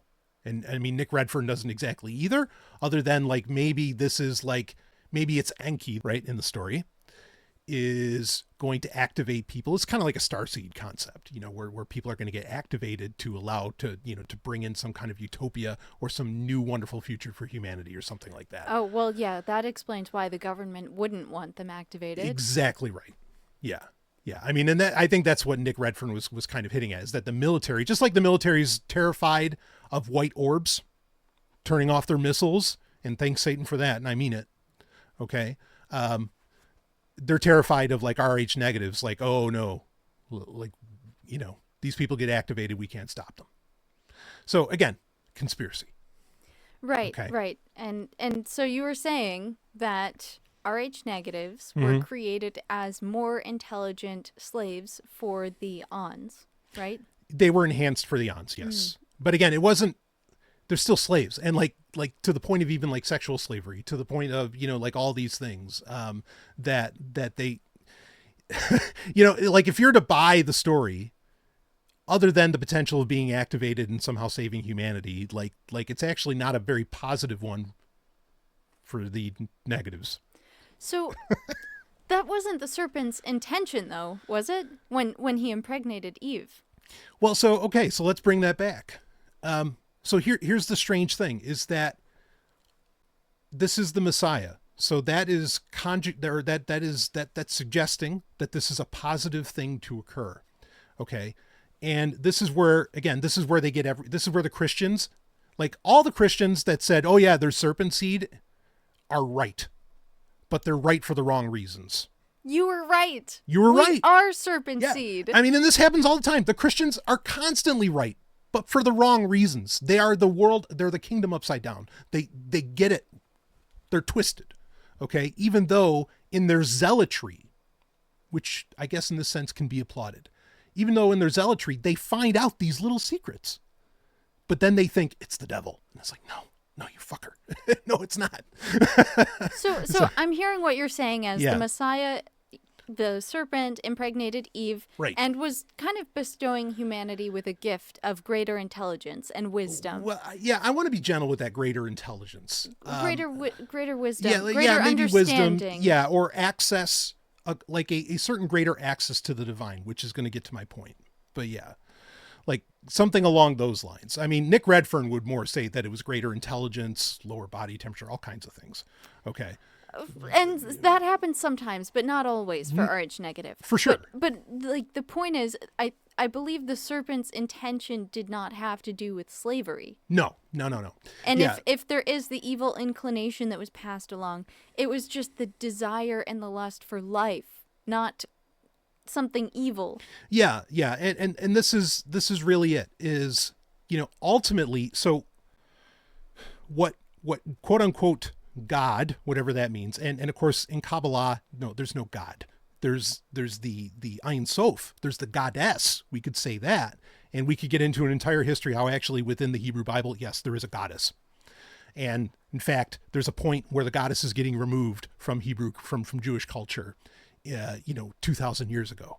And all the bad things start happening to the Jews. And they're like, this is your fault. You took away the goddess. Like, fuck you. That's a whole other story that we don't have to get into here. Yeah, Okay. This is another point of confusion, I think, with Christianity. In the Bible, there's God mentioned, but there seems to be different gods, and even people mention like the Old Testament and New Testament gods seem very different. That's because they are different. That's because there are gods like of multiple different levels, multiple different characters. Sure. They're not the all creator universe, like whatever exists beyond the universe within eternity. Yeah. That is something entirely different. Right. Whoever that prick was that said, don't eat the tree or don't eat from the fruit of the tree is a prick. Like that's not God. It's a powerful being, but yeah. it's not like that universal eternal I. Right. Yeah. So what we see is a through line through Torah, just the first 5 books of the Bible. Okay.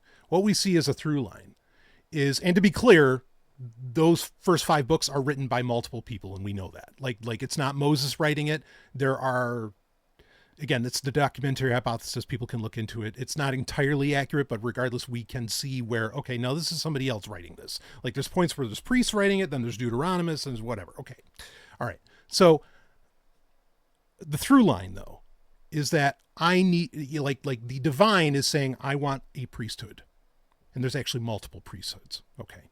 But I want a priesthood that's going to engage into Tikkun Olam, that is going to help me bring this universe into a more life-affirming universe. Okay. The story is pretty clear that within Kabbalah, the soul root of Cain, the descendants of Cain, are actually the tribe of Levi. The tribe of Levi are the priests. That's you. Right. Well, yeah. And folks, I'm not saying this stuff to pat myself on the back. If you've heard me talk before, I don't want this shit. Okay. But it's forced on me. So it's what you are. It's what I am. Yeah, it's what I am. And I can't do anything about it. So ultimately the priesthood is, and this is men and women. It's not just guys. Okay. And doing, engaging in sacrifices. That's all horseshit. Ultimately the priesthood is what is engaging in Tikkun Olam so that everybody else can basically go about the day. Yeah. You're welcome. Yeah. Right.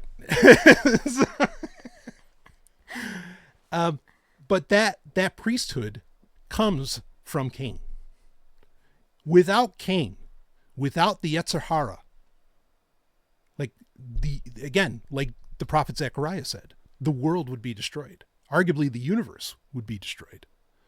Okay. And I'm not claiming that humanity is the only ones engaged in this, of course, but bottom line is, the serpent seed, the serpent is the Messiah, and his seed, is what's going to engage in this process of repair.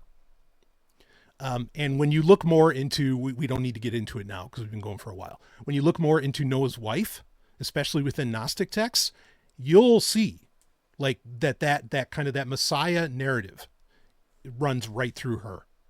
Like, she's brilliant. She's genius. She has burned the ships, baby. Like, nope. You light the ark on fire. You don't go back. We're going forward. We at the Sexoterica podcast cannot stress this fact enough. No one is more worthy of life, or in some way better than anyone else. Thou art God, regardless of religion, race, creed, blood type, dimensionality, lineage, or any other factor. Dr. Sovryn always espouses the principle of Das, the dignity of all species. All life is precious, all life is worthy, all life is to be loved. But if there were one person that stands out in the ancient texts, it would be Naamah, the wife of Noah, or as the Gnostics call her, Norea. Of course, when we read about Noah in the Genesis Apocryphon, we get the description of near alien character, and certainly a subject for another time, but the figure of Noah's wife emerges from ancient and esoteric traditions, not as a passive passenger of the deluge, but as a central, messianic force of sexual and spiritual power. In the rabbinic tradition of Genesis Rabbah 23:2, her origins are rooted in the ancient ways of marriage, particularly with Cain's descendant Lamech, where Lamech's two wives serve distinct, narrow purposes, as the text says. Ada was for childbearing, and Zillah was for sexual desire. Zillah, the mother of Naamah, in this ancient polygamous dichotomy, was a sex slave, reminiscent of what we described earlier with the Rh negatives, kept in a state of perpetual desirability through the forced consumption of a cup of roots to ensure barrenness, so that her beauty would not be marred by the rigours of pregnancy. Lamech's second wife, Ada, instead sat like a widow in her husband's lifetime, as she was meant only for bearing children. Yet Naamah, whose name denotes a pleasantness or sweetness that masks a terrifying potency, transcended this intended infertility of her mother Zillah, being born from the very line of Cain. As recorded in Genesis 4:22, and Zillah, she also bare Tubal-Cain, an instructor of every artificer in brass and iron, and the sister of Tubal-Cain was Naamah. This lineage suggests that Nama was the heir to the primal fire and metalwork of her brother, carrying a legacy of supposed forbidden arts into the new world after the flood. Nama's beauty was also said to be so profound and her sexual prowess so commanding that she is credited in the Zohar 1:55a with the seduction of divine beings, specifically the angels Uzzah and Azael, who fell from their holiness after being captivated and seduced by her. Truly, she stands as a bridge between the antediluvian era of giants and the subsequent human age. In Gnostic cosmology, specifically the hypostasis of the archons, NHC 2:4, she is known as Norea, an emanation of the true divine Sophia, or as the Hebrews would call her, the divine Shekinah. And Norea was a fierce adversary of the archons. When the demiurge, the blind and jealous creator, orders the destruction of the world to purge it of the human spark, Norea refuses to submit to the Ark of Noah, perceiving it as a vessel of mediocrity and a prison made by the lower god. In a display of beautiful human defiance and raw power, she, as hypostasis of the archons, 92:10-15, says, turned to the ark and breathed upon it with fire, and it was consumed. Her actions forced the construction of a second vessel, ensuring that the survival of humanity was dictated by her, and thus the Shekinah's, terms, rather than the whims of an inferior, fearful deity. When the archons attempted to defile her in retribution to break her spirit, she rebuked them with the authority of the Pleroma, declaring, "It is you who are the archons of the darkness, you are accursed, and I am not yours, but I have come from the High One." Hypostasis of the Archons, 92:25. This refusal to be taken by the unworthy, combined with her role as the mother of the seed in the Book of Jubilees 4:33, where she is called Emzara, establishes her as the true messianic progenitor who carries the secret fire of the soul. In later Kabbalistic thought, Nama's power is further explored as she becomes a mother of the Shedim, often called demons, including the king Asmodeus, through her union with the fallen angel Shamdon, representing a lineage that operates outside the boundaries of conventional morality, and is direct evidence further mating with divine entities which Eve, Lilith the Younger, and priestesses of the Samsonid priesthood engaged in. Nama is the carrier of the forbidden spark of Cain and the divine wisdom and power of the Shekinah, a woman whose sexual and spiritual power ensured that the post-flood world was not under the command of some mediocre god, but a realm still burning with the creative, unyielding fire of humanity's own divinity. Her presence in the ark was not a courtesy extended to a wife, but a biological and spiritual necessity for the continuation of a humanity that possesses the will to challenge the heavens. It is perhaps little wonder that, after the flood and finally getting to dry land, Genesis states that Noah becomes a naked drunkard. Clearly, he is unable to handle the raw divine power of his own wife that even the so-called gods could not contain. Awesome character. Wonderful. So that's the, like, when you started this whole episode off, like, tell us why, you're the descendant of Cain and you're all the blah, blah, blah. No, I said, so tell us what it's like to be a serpent seed and why is it so important to your father's legacy? Yeah. So I think we've come full circle. Yeah, I think we've gotten to that point. And again, everybody, and I've said this for so long now, but certainly in every episode, like, everybody's the Messiah. Everybody. There's no one's greater than the other. No one's more worthy than the other. And I don't care what your blood type is. I don't care about any of that. We all have the potential to be. Yeah, exactly. But we all have the same access to the same mystical cosmos. Okay. We all have the same, some of us may be better at things than others or something like that. Not everybody's Tony Hawk, like I've always said. No, and But- I think the world is meant to be full of a variety of people Yeah. with varying strengths and weaknesses. Exactly. Because we all can complement each other and strengthen each other. Right. I mean, I don't think I'm meant to live on a boat. You know what I mean? But I'm grateful for people who take things across the sea, like that's it, and everybody has different, again, yeah, everybody has different aspects of this. And like, no one's saying all of this, by no means am I saying that, oh, only the Jewish history is valid. Absolutely fucking not. Like, that's just not true, because even Jewish history isn't Jewish history. Like, this is a shared history with so many different groups, and there's so many valid mystical systems and belief systems and all that are out there. So I don't know how I can make that more clear. There's no elitism necessarily being engaged in here, but there we are. No, and like you were saying, the Rh negatives, in your opinion, were created to be a slave race for. Well, that's Nick the Ons. Redfern's opinion. Oh, Nick Redfern. Yeah. Well, I think it's interesting because there's this line in Joseph, the King of Dreams, where Nice. Nice. The man who buys, the Egyptian man who buys Joseph from the slave market, he has him cleaning the courtyard, and then he starts talking with him, and he's like, "Oh, so you're an educated slave? Well, let me give you a more important task." Right. And I think the parallels work very well here, because Joseph ends up, saving Egypt from this 7-year-long drought.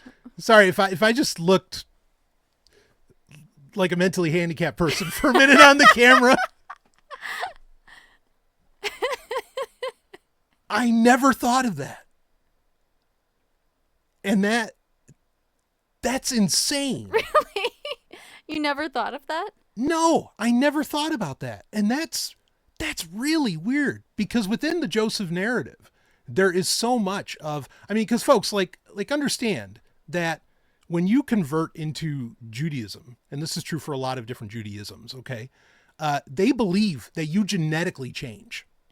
Like, spiritually, genetically, you are altered. You are something else. Now, can you prove that? Well, did you do it right? How does it get done? Part of that, the way that the original, the ancient conversion process is done is through the story of Joseph and Asenath, which is what the story of Joseph, like a major part of what that's about, and including in the movie King of Dreams, which we're going to review. But the fact that Joseph starts off, or doesn't start off, but ends up becoming a slave after being a pastoral species, reflects. It's very much a metaphor Of the Rh negative, Rh positive. And also, yeah, the Adam and Eve story. Motherfucker. This is why you keep me around. Well, there's a lot of reasons I keep you around. It's not just the sex. No. But, wow. I almost want to take a moment to explain, like how you operate, within the universe.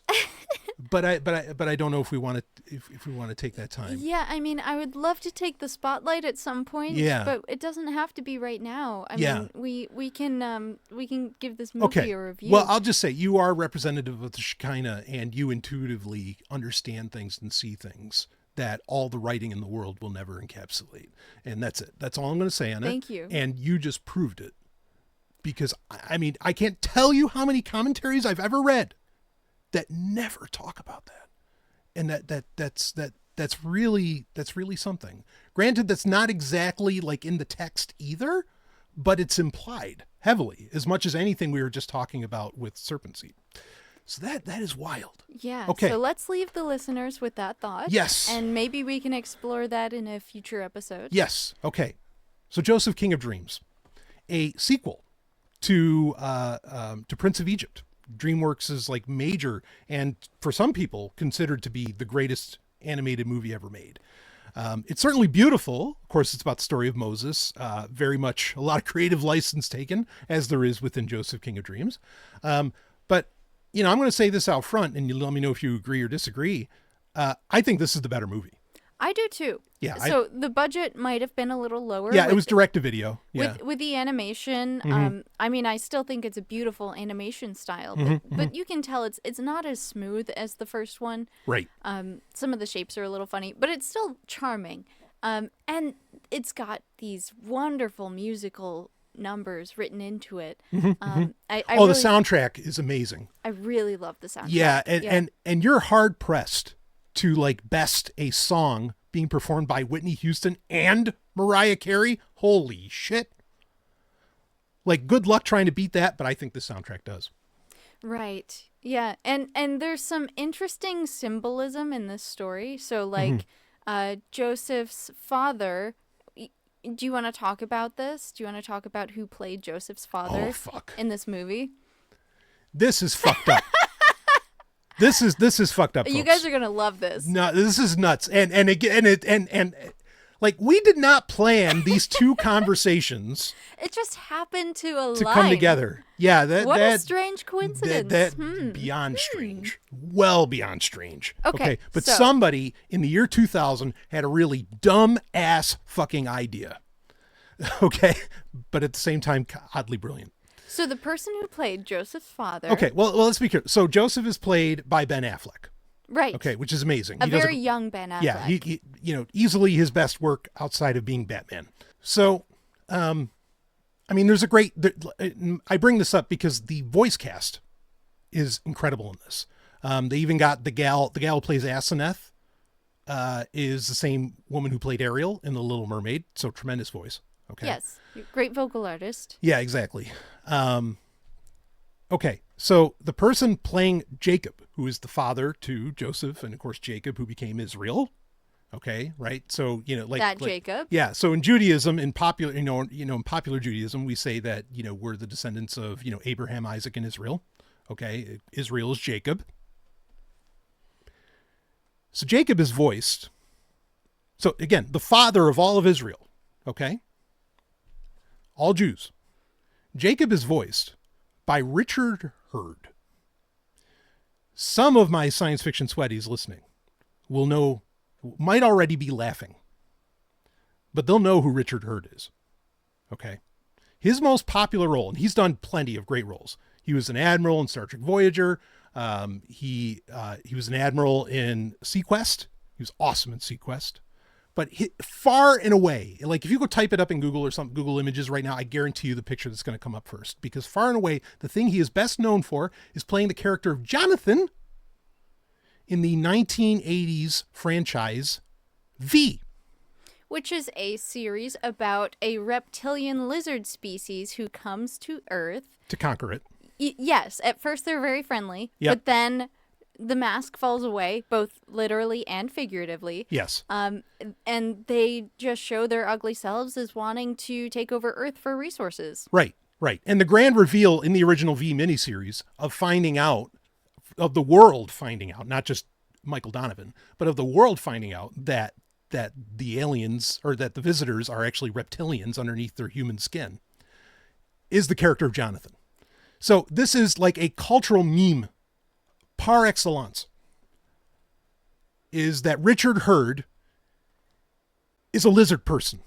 He's a reptile. Okay. Now. And he's also the father of Israel.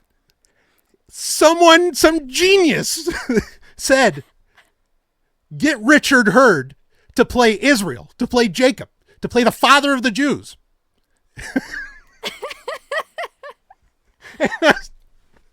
I was just like, this is too much. That's too much. Like when we were watching the movie, I had to stop the movie. I had to pause the movie, and I said, and I went through this whole thing with you. Your mind was blown. Yeah, because at first, because they don't tell you who's playing who until the end credits. But you heard his voice. Yeah, and I'm like, who is that? Who is that? It sounds so familiar. And I'm like, oh shit, that's Richard Hurd. And then I'm like, oh shit, that's Richard Hurd. You know? And that's why I had to pause it. And I'm like, do you know what they've done? Do you know what they did? I get it, love. I get it. All the conspiracies that the Jews are lizard people, and motherfucker Steven Spielberg, who of course was running DreamWorks at the time, like, you had to do that. God damn it. So another interesting thing that they did, and they only flash it a couple times in the movie, But his mother is like, she's weaving a blanket or a cloak or something like that, and on the back of it, you see there's the Star of Ishtar. Yeah. So yeah. Well said. Yeah. So of course Joseph is best known. Joseph, Coat of Many Colors. Like that's a very famous Broadway play or musical, you know, and so on. Like everybody knows that story, even if they don't really know the Bible. And so it was interesting. It was a very interesting choice that they did not give him a coat of many colors. In fact, all it is blue and gold. Well, it's blue and gold and purple. It is colorful. There's some purple there. Which these are very royal colors. They're rare dyes for that time period because you can only get something that richly colored from like squid ink or something similar. Right. Now, so in the text, in the Torah, like there is no mention of any iconography on Joseph's coat. Right. This was a completely artistic choice on the director's part. Exactly. And that choice was to, I mean, it would have been one thing. It wouldn't have made sense. It wouldn't have made any more sense. It'd be one thing, though, if they put, like, the Star of David on it. Like, oh, all right. Yeah, I mean, that cultural meme exists, but it wouldn't have made sense for the time. Yeah, but instead, they put the Star of Ishtar, which is a Babylonian symbol or Chaldean symbol, on his back. Makes sense for her, right? For Ishtar? For Joseph's mother. For Joseph's mother. Yes, in a well, no, because it's Rachel. I don't. So if it was Bilhah and Zilpah, maybe it would have made sense. Like, well, go ahead. I believe when we were talking about this previously. Oh, I know what you're talking about. We had discussed that they were from that area. Yes. Okay. Yeah. So So this requires just a touch of history, in that it seems very. When you read the text of Jacob, the story of Jacob, not Joseph, but the story of Jacob, and there's actually a great movie about this with Rebecca Ferguson that you and I also watched, which deserves a review, called The Red Tent, which is based off of a phenomenal novel from around the same time, actually. But you get this idea gets injected, which I think is historically accurate, or it's accurate in it's ideologically accurate. How about that? Whether or not it's history is another story. That Jacob's wives came from a place where, Yahweh isn't worshipped. Okay. Like they don't know who Yahweh is, and they worship like other gods, or they worship the goddess. And the concept of the red tent is that when a woman is menstruating, they go to the red tent, to kind of, to get massages. Yeah. To get massages to hang out in girl the spa. time. Yeah, exactly. Yeah. Well, to be separated and there's to have no annoying men around. Yeah, exactly. And there's a very, there's a genuine mystical reality around this. Okay. But the idea is within the story of the red tent is that, the women of Israel would go there to worship their goddesses, to talk about their goddesses, which would include some version of Ishtar or Inanna, or something like that. And so, yes, in that sense, you're absolutely right that it made sense for Rachel to have put the Star of Ishtar on there because she, imbued her goddess onto her son's coat. Yes. Yeah, but I think it's a shocking thing for the Star of Ishtar to be on the coat of many colors because it doesn't align with the Christian narrative. No, that's Satan. That's the devil's work. Yeah, for sure. Yeah. But somebody at DreamWorks knew that, maybe there's more power in the Star of Ishtar than is commonly believed. Yeah, I mean, it's Hollywood. They're all Satanists. They're all demonic. No, I'm kidding. I mean, I'm half kidding. But again, what's evil, what's not. So anyway, somebody was, again, this is a scenario where I think somebody knew a lot more, and I'm not surprised this happens in Hollywood because I see it a lot. Like, just watch the movie Noah, and that is so on point. But anyway, somebody knew more than than most do. Bottom line. But I thought it was a great choice. I'm like, oh, that's really, really cool. I mean, and again, they take a lot of creative license here.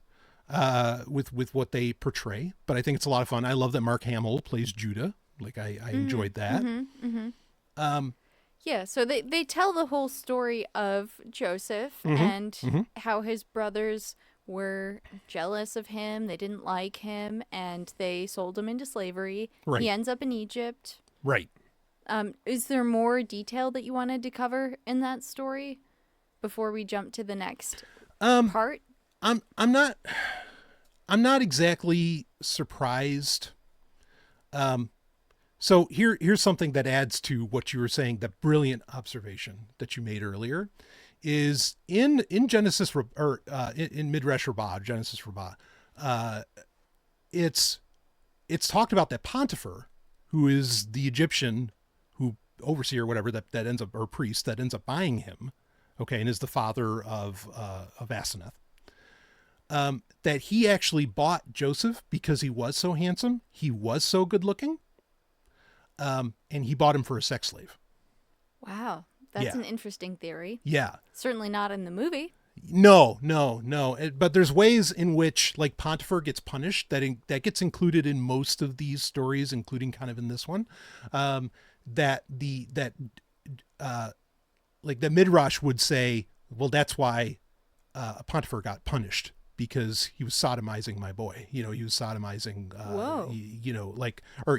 My boy is in, like, this is one of God's chosen or something like that. So that makes the story even more interesting, because there's a point where Potiphar's wife, and I forget her name, but she tries to seduce Joseph. Like, she wants to sleep with him. And Joseph's like, this isn't right. You're my master's wife. I can't do this. Right. And she cries to her husband. And at first he's like, did Joseph molest you or something? And he's going to have Joseph killed. But then she's like, no, wait, it wasn't like that. And, oh, okay. Well, put him in jail then. Yeah, he didn't do anything, but I also can't let him just walk around here because my wife just tried to have sex with him. Right, so, right. So he goes to prison. Yeah. But the fact that Joseph stood up for him, for his best interests, even though there's this potential that maybe he was being sodomized by Potiphar. I mean, that's very interesting. Yeah. And speaks a lot to his character. Yeah. But that wasn't part of the DreamWorks story. No, I don't know how you'd explain that to the kids. So, yeah. But I mean, this, like, the way that they present the story overall, they treat it as a genuine, like, and moral isn't a strong enough word. Like, it's a great moral tale. Like, it's saying, like, it's so wonderful. Like, if you know that famine's coming, like, I mean, and even the biblical text suggests, it's like, yeah, no, you better save up your shit, and then it just gets, and this beautiful, nobody has to buy the grain. Joseph is like, here's your portion for the day. Here's the portion for the day to get through this genuine famine, which we know from Egyptian, just from archaeology that we've done there, and from Egyptian architecture is what I was looking for. That yes, they were brilliant in how they measured for potential famines in what was coming forward, based upon what the Nile was doing and all these other things. So yeah, it was so nice to see that. But, like, the songs, even, like, they're so catchy, and the messages in them are so nice. Yeah, this movie doesn't just tell the story of Joseph. Yeah. I think it gives you lessons for life in general, to make you a good person.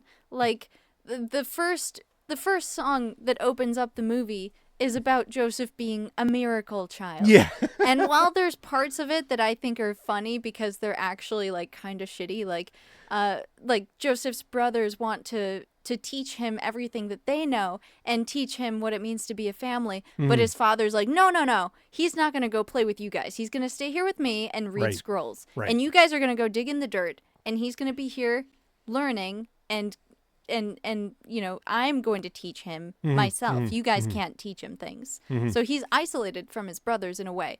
But so that's the opening song, is like, he gets taught from an early age he's this miraculous child. He's better than everyone else. Yeah.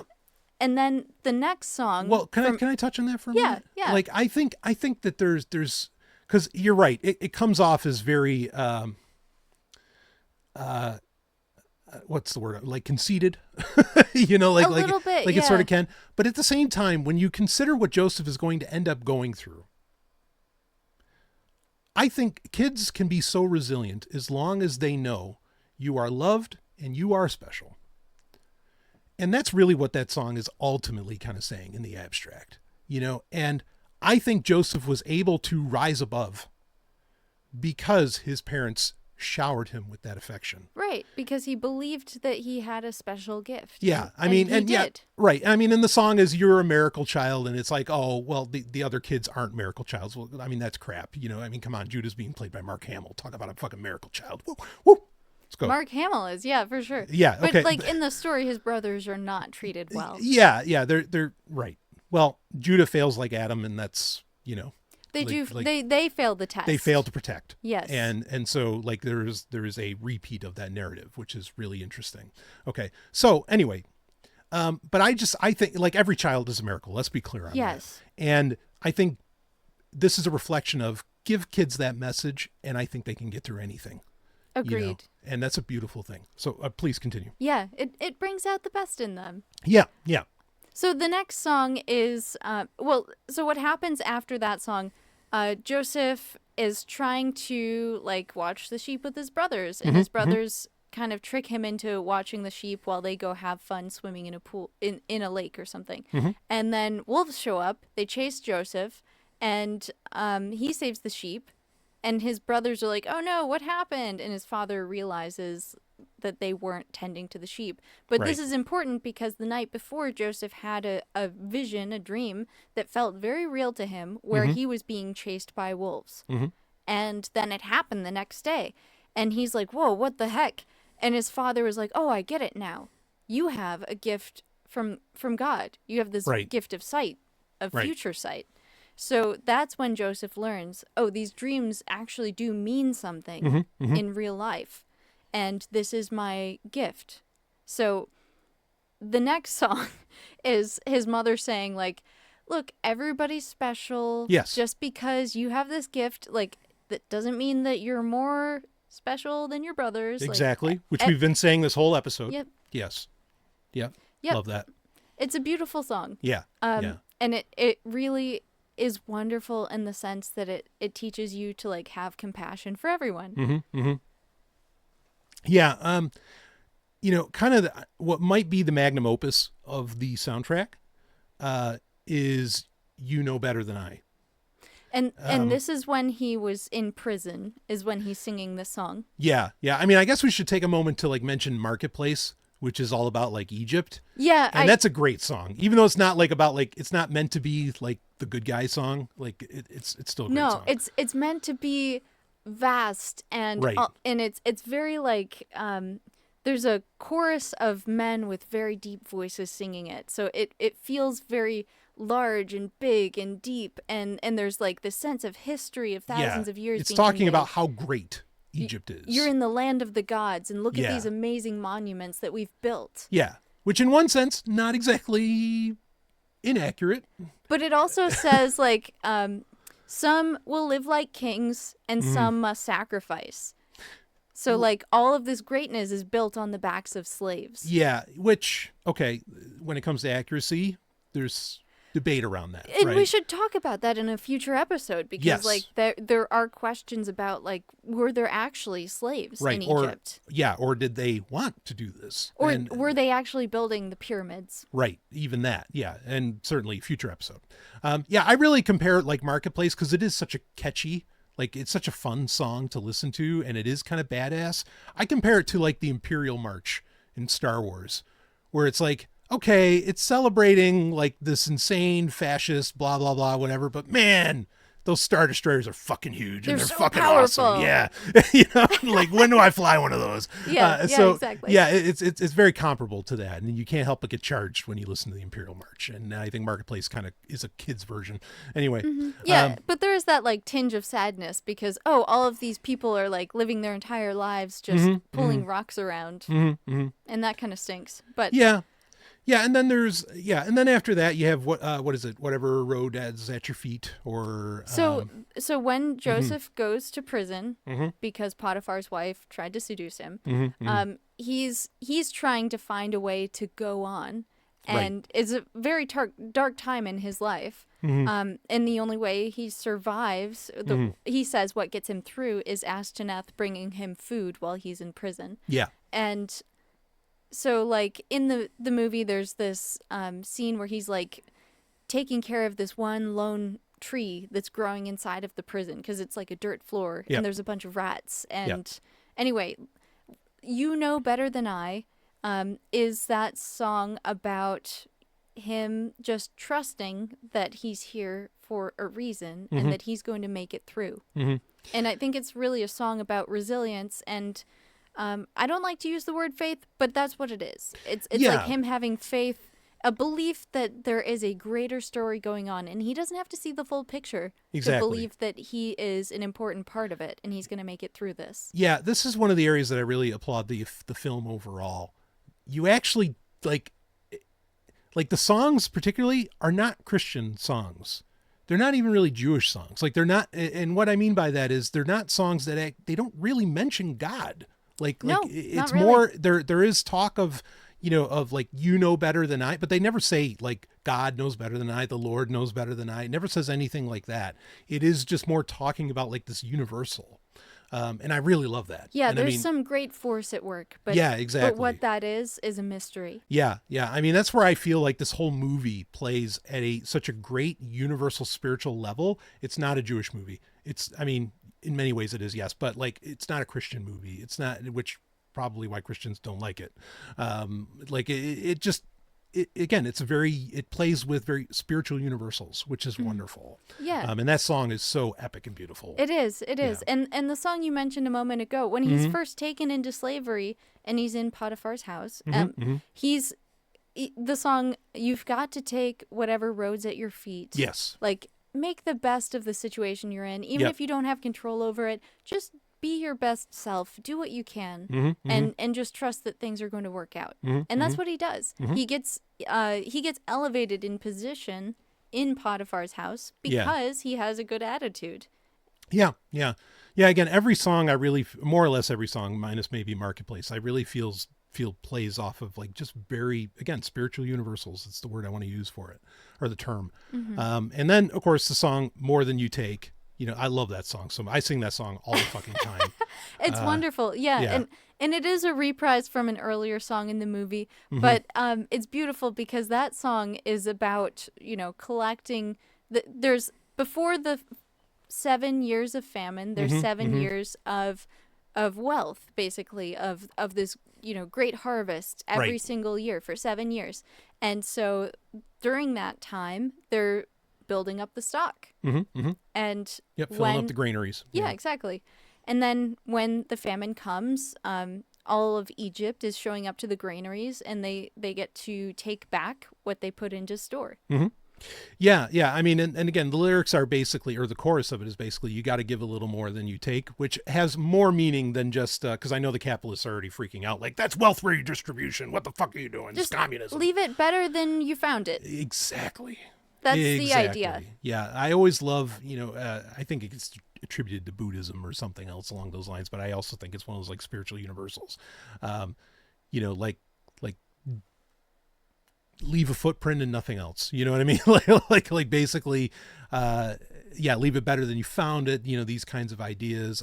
But I like that, the idea. You got to give a little more than you take. I mean, it's a beautiful message. The very measure of your soul is at stake. Yes.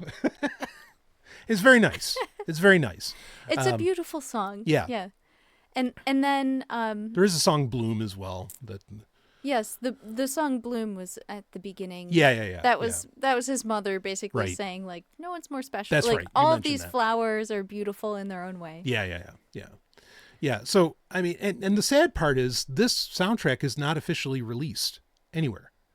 Sorry. Go ahead, please. So I just remembered the last song was actually shortly after the granary scene. His brothers show up. They don't recognize Joseph because he's in Egyptian garb, and he's given this Egyptian name, and Yeah. and he's actually elevated to a position of power. Like he's in charge of the granary. Like besides Potiphar, he's one of the most powerful people in Egypt. Yeah. And so his brothers are bowing before him. And that's actually like the dream of the sheaves of wheat bowing before Joseph was what set his brothers off disliking him in the first place. But then here we are years later, and it ends up coming true. Yeah. They're bowing before him Yeah. because he's Egyptian royalty, essentially. Right. And he invites them into his home. He gets them to bring his younger brother that he's never met there. And then Asenath is like, when are you going to let go of all of your anger towards them? When are you going to forgive them? And Yeah. that's the reprise of Bloom, is like Yeah. just being set free by compassion Yeah. and Yeah. forgiving all of these old scars, just Right. letting go of past wrongs. Right.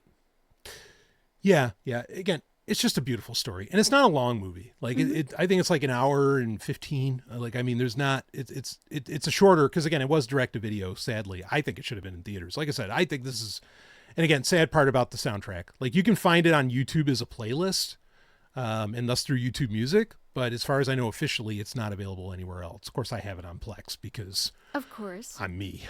I'm that damn good. But, but regardless, yeah,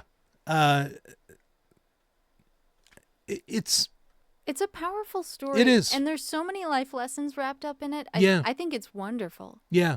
It's such an easy watch. And again, like if you're concerned, like, oh man, especially if you just want like kids to watch it, like, oh, I don't want them to like buy into Christianity or something like that. There's nothing Christian in this. In fact, if anything, the symbology within it seems to be very clear, quite the opposite. It's a spiritual movie, but Yeah. it's not religious. Yeah, right. And Yeah, it's a very- spiritual, not religious. Yeah. It's a very feel-good movie. It is. Oh, it absolutely is. And it's wonderful. And I mean, if anything, like it will, it teaches your kids that yes, Jews are lizard people. That's the important message we have to get They out are there. the serpent seed. Oh man. No, yeah, again, a great film. They don't make them like this anymore, in my opinion. I mean, there's great animated movies that still get made. But it's a shame. I wish they would have kept going. Like they did, even though neither of these are biblically accurate, quote unquote, whatever that means. They did a good job with Prince of Egypt and with this. And honestly, I'm not the biggest fan of musicals. Like I can enjoy them if they're good, but like this one I think was really engaging because the musical numbers were so short. Like they didn't outstay their welcome. Right. Yeah. They were much shorter than a regular like 2.5 minute song. Yeah, exactly. Yeah, again, voice cast, everything's just done so well. It's really done so well. Absolutely. And again, it's not just for kids. Like if you're an adult, we enjoyed the hell out of this. Yeah. And yeah. we find ourselves humming it and singing it to each All the other time. all the time. Like, I'm singing Miracle Child to you like nonstop. yeah, I sing it to Captain nonstop. Yep, the cat gets it all He's day our long. miracle I do it child. too. Yes, Yeah. he is. So anyway, okay. I think we did it. I think we got this. I think we solved the world's problem. Yeah, or at least We're at about 2 hours. Yeah. So I think we're ready to wrap up. yeah. All right. Yeah, let's wrap this one up. But yeah, everybody go check out Joseph King of Dreams. Absolutely worth it. Just so good. I don't know if it's on streaming services, but you should be buying physical discs anyway. So and in that case, it's cheap. So I think I got my copy for like $7. So go for it, folks. And to all our fellow serpent seeders, I gotta stop. We gotta stop. Yeah, you're just perpetuating the myth about your species.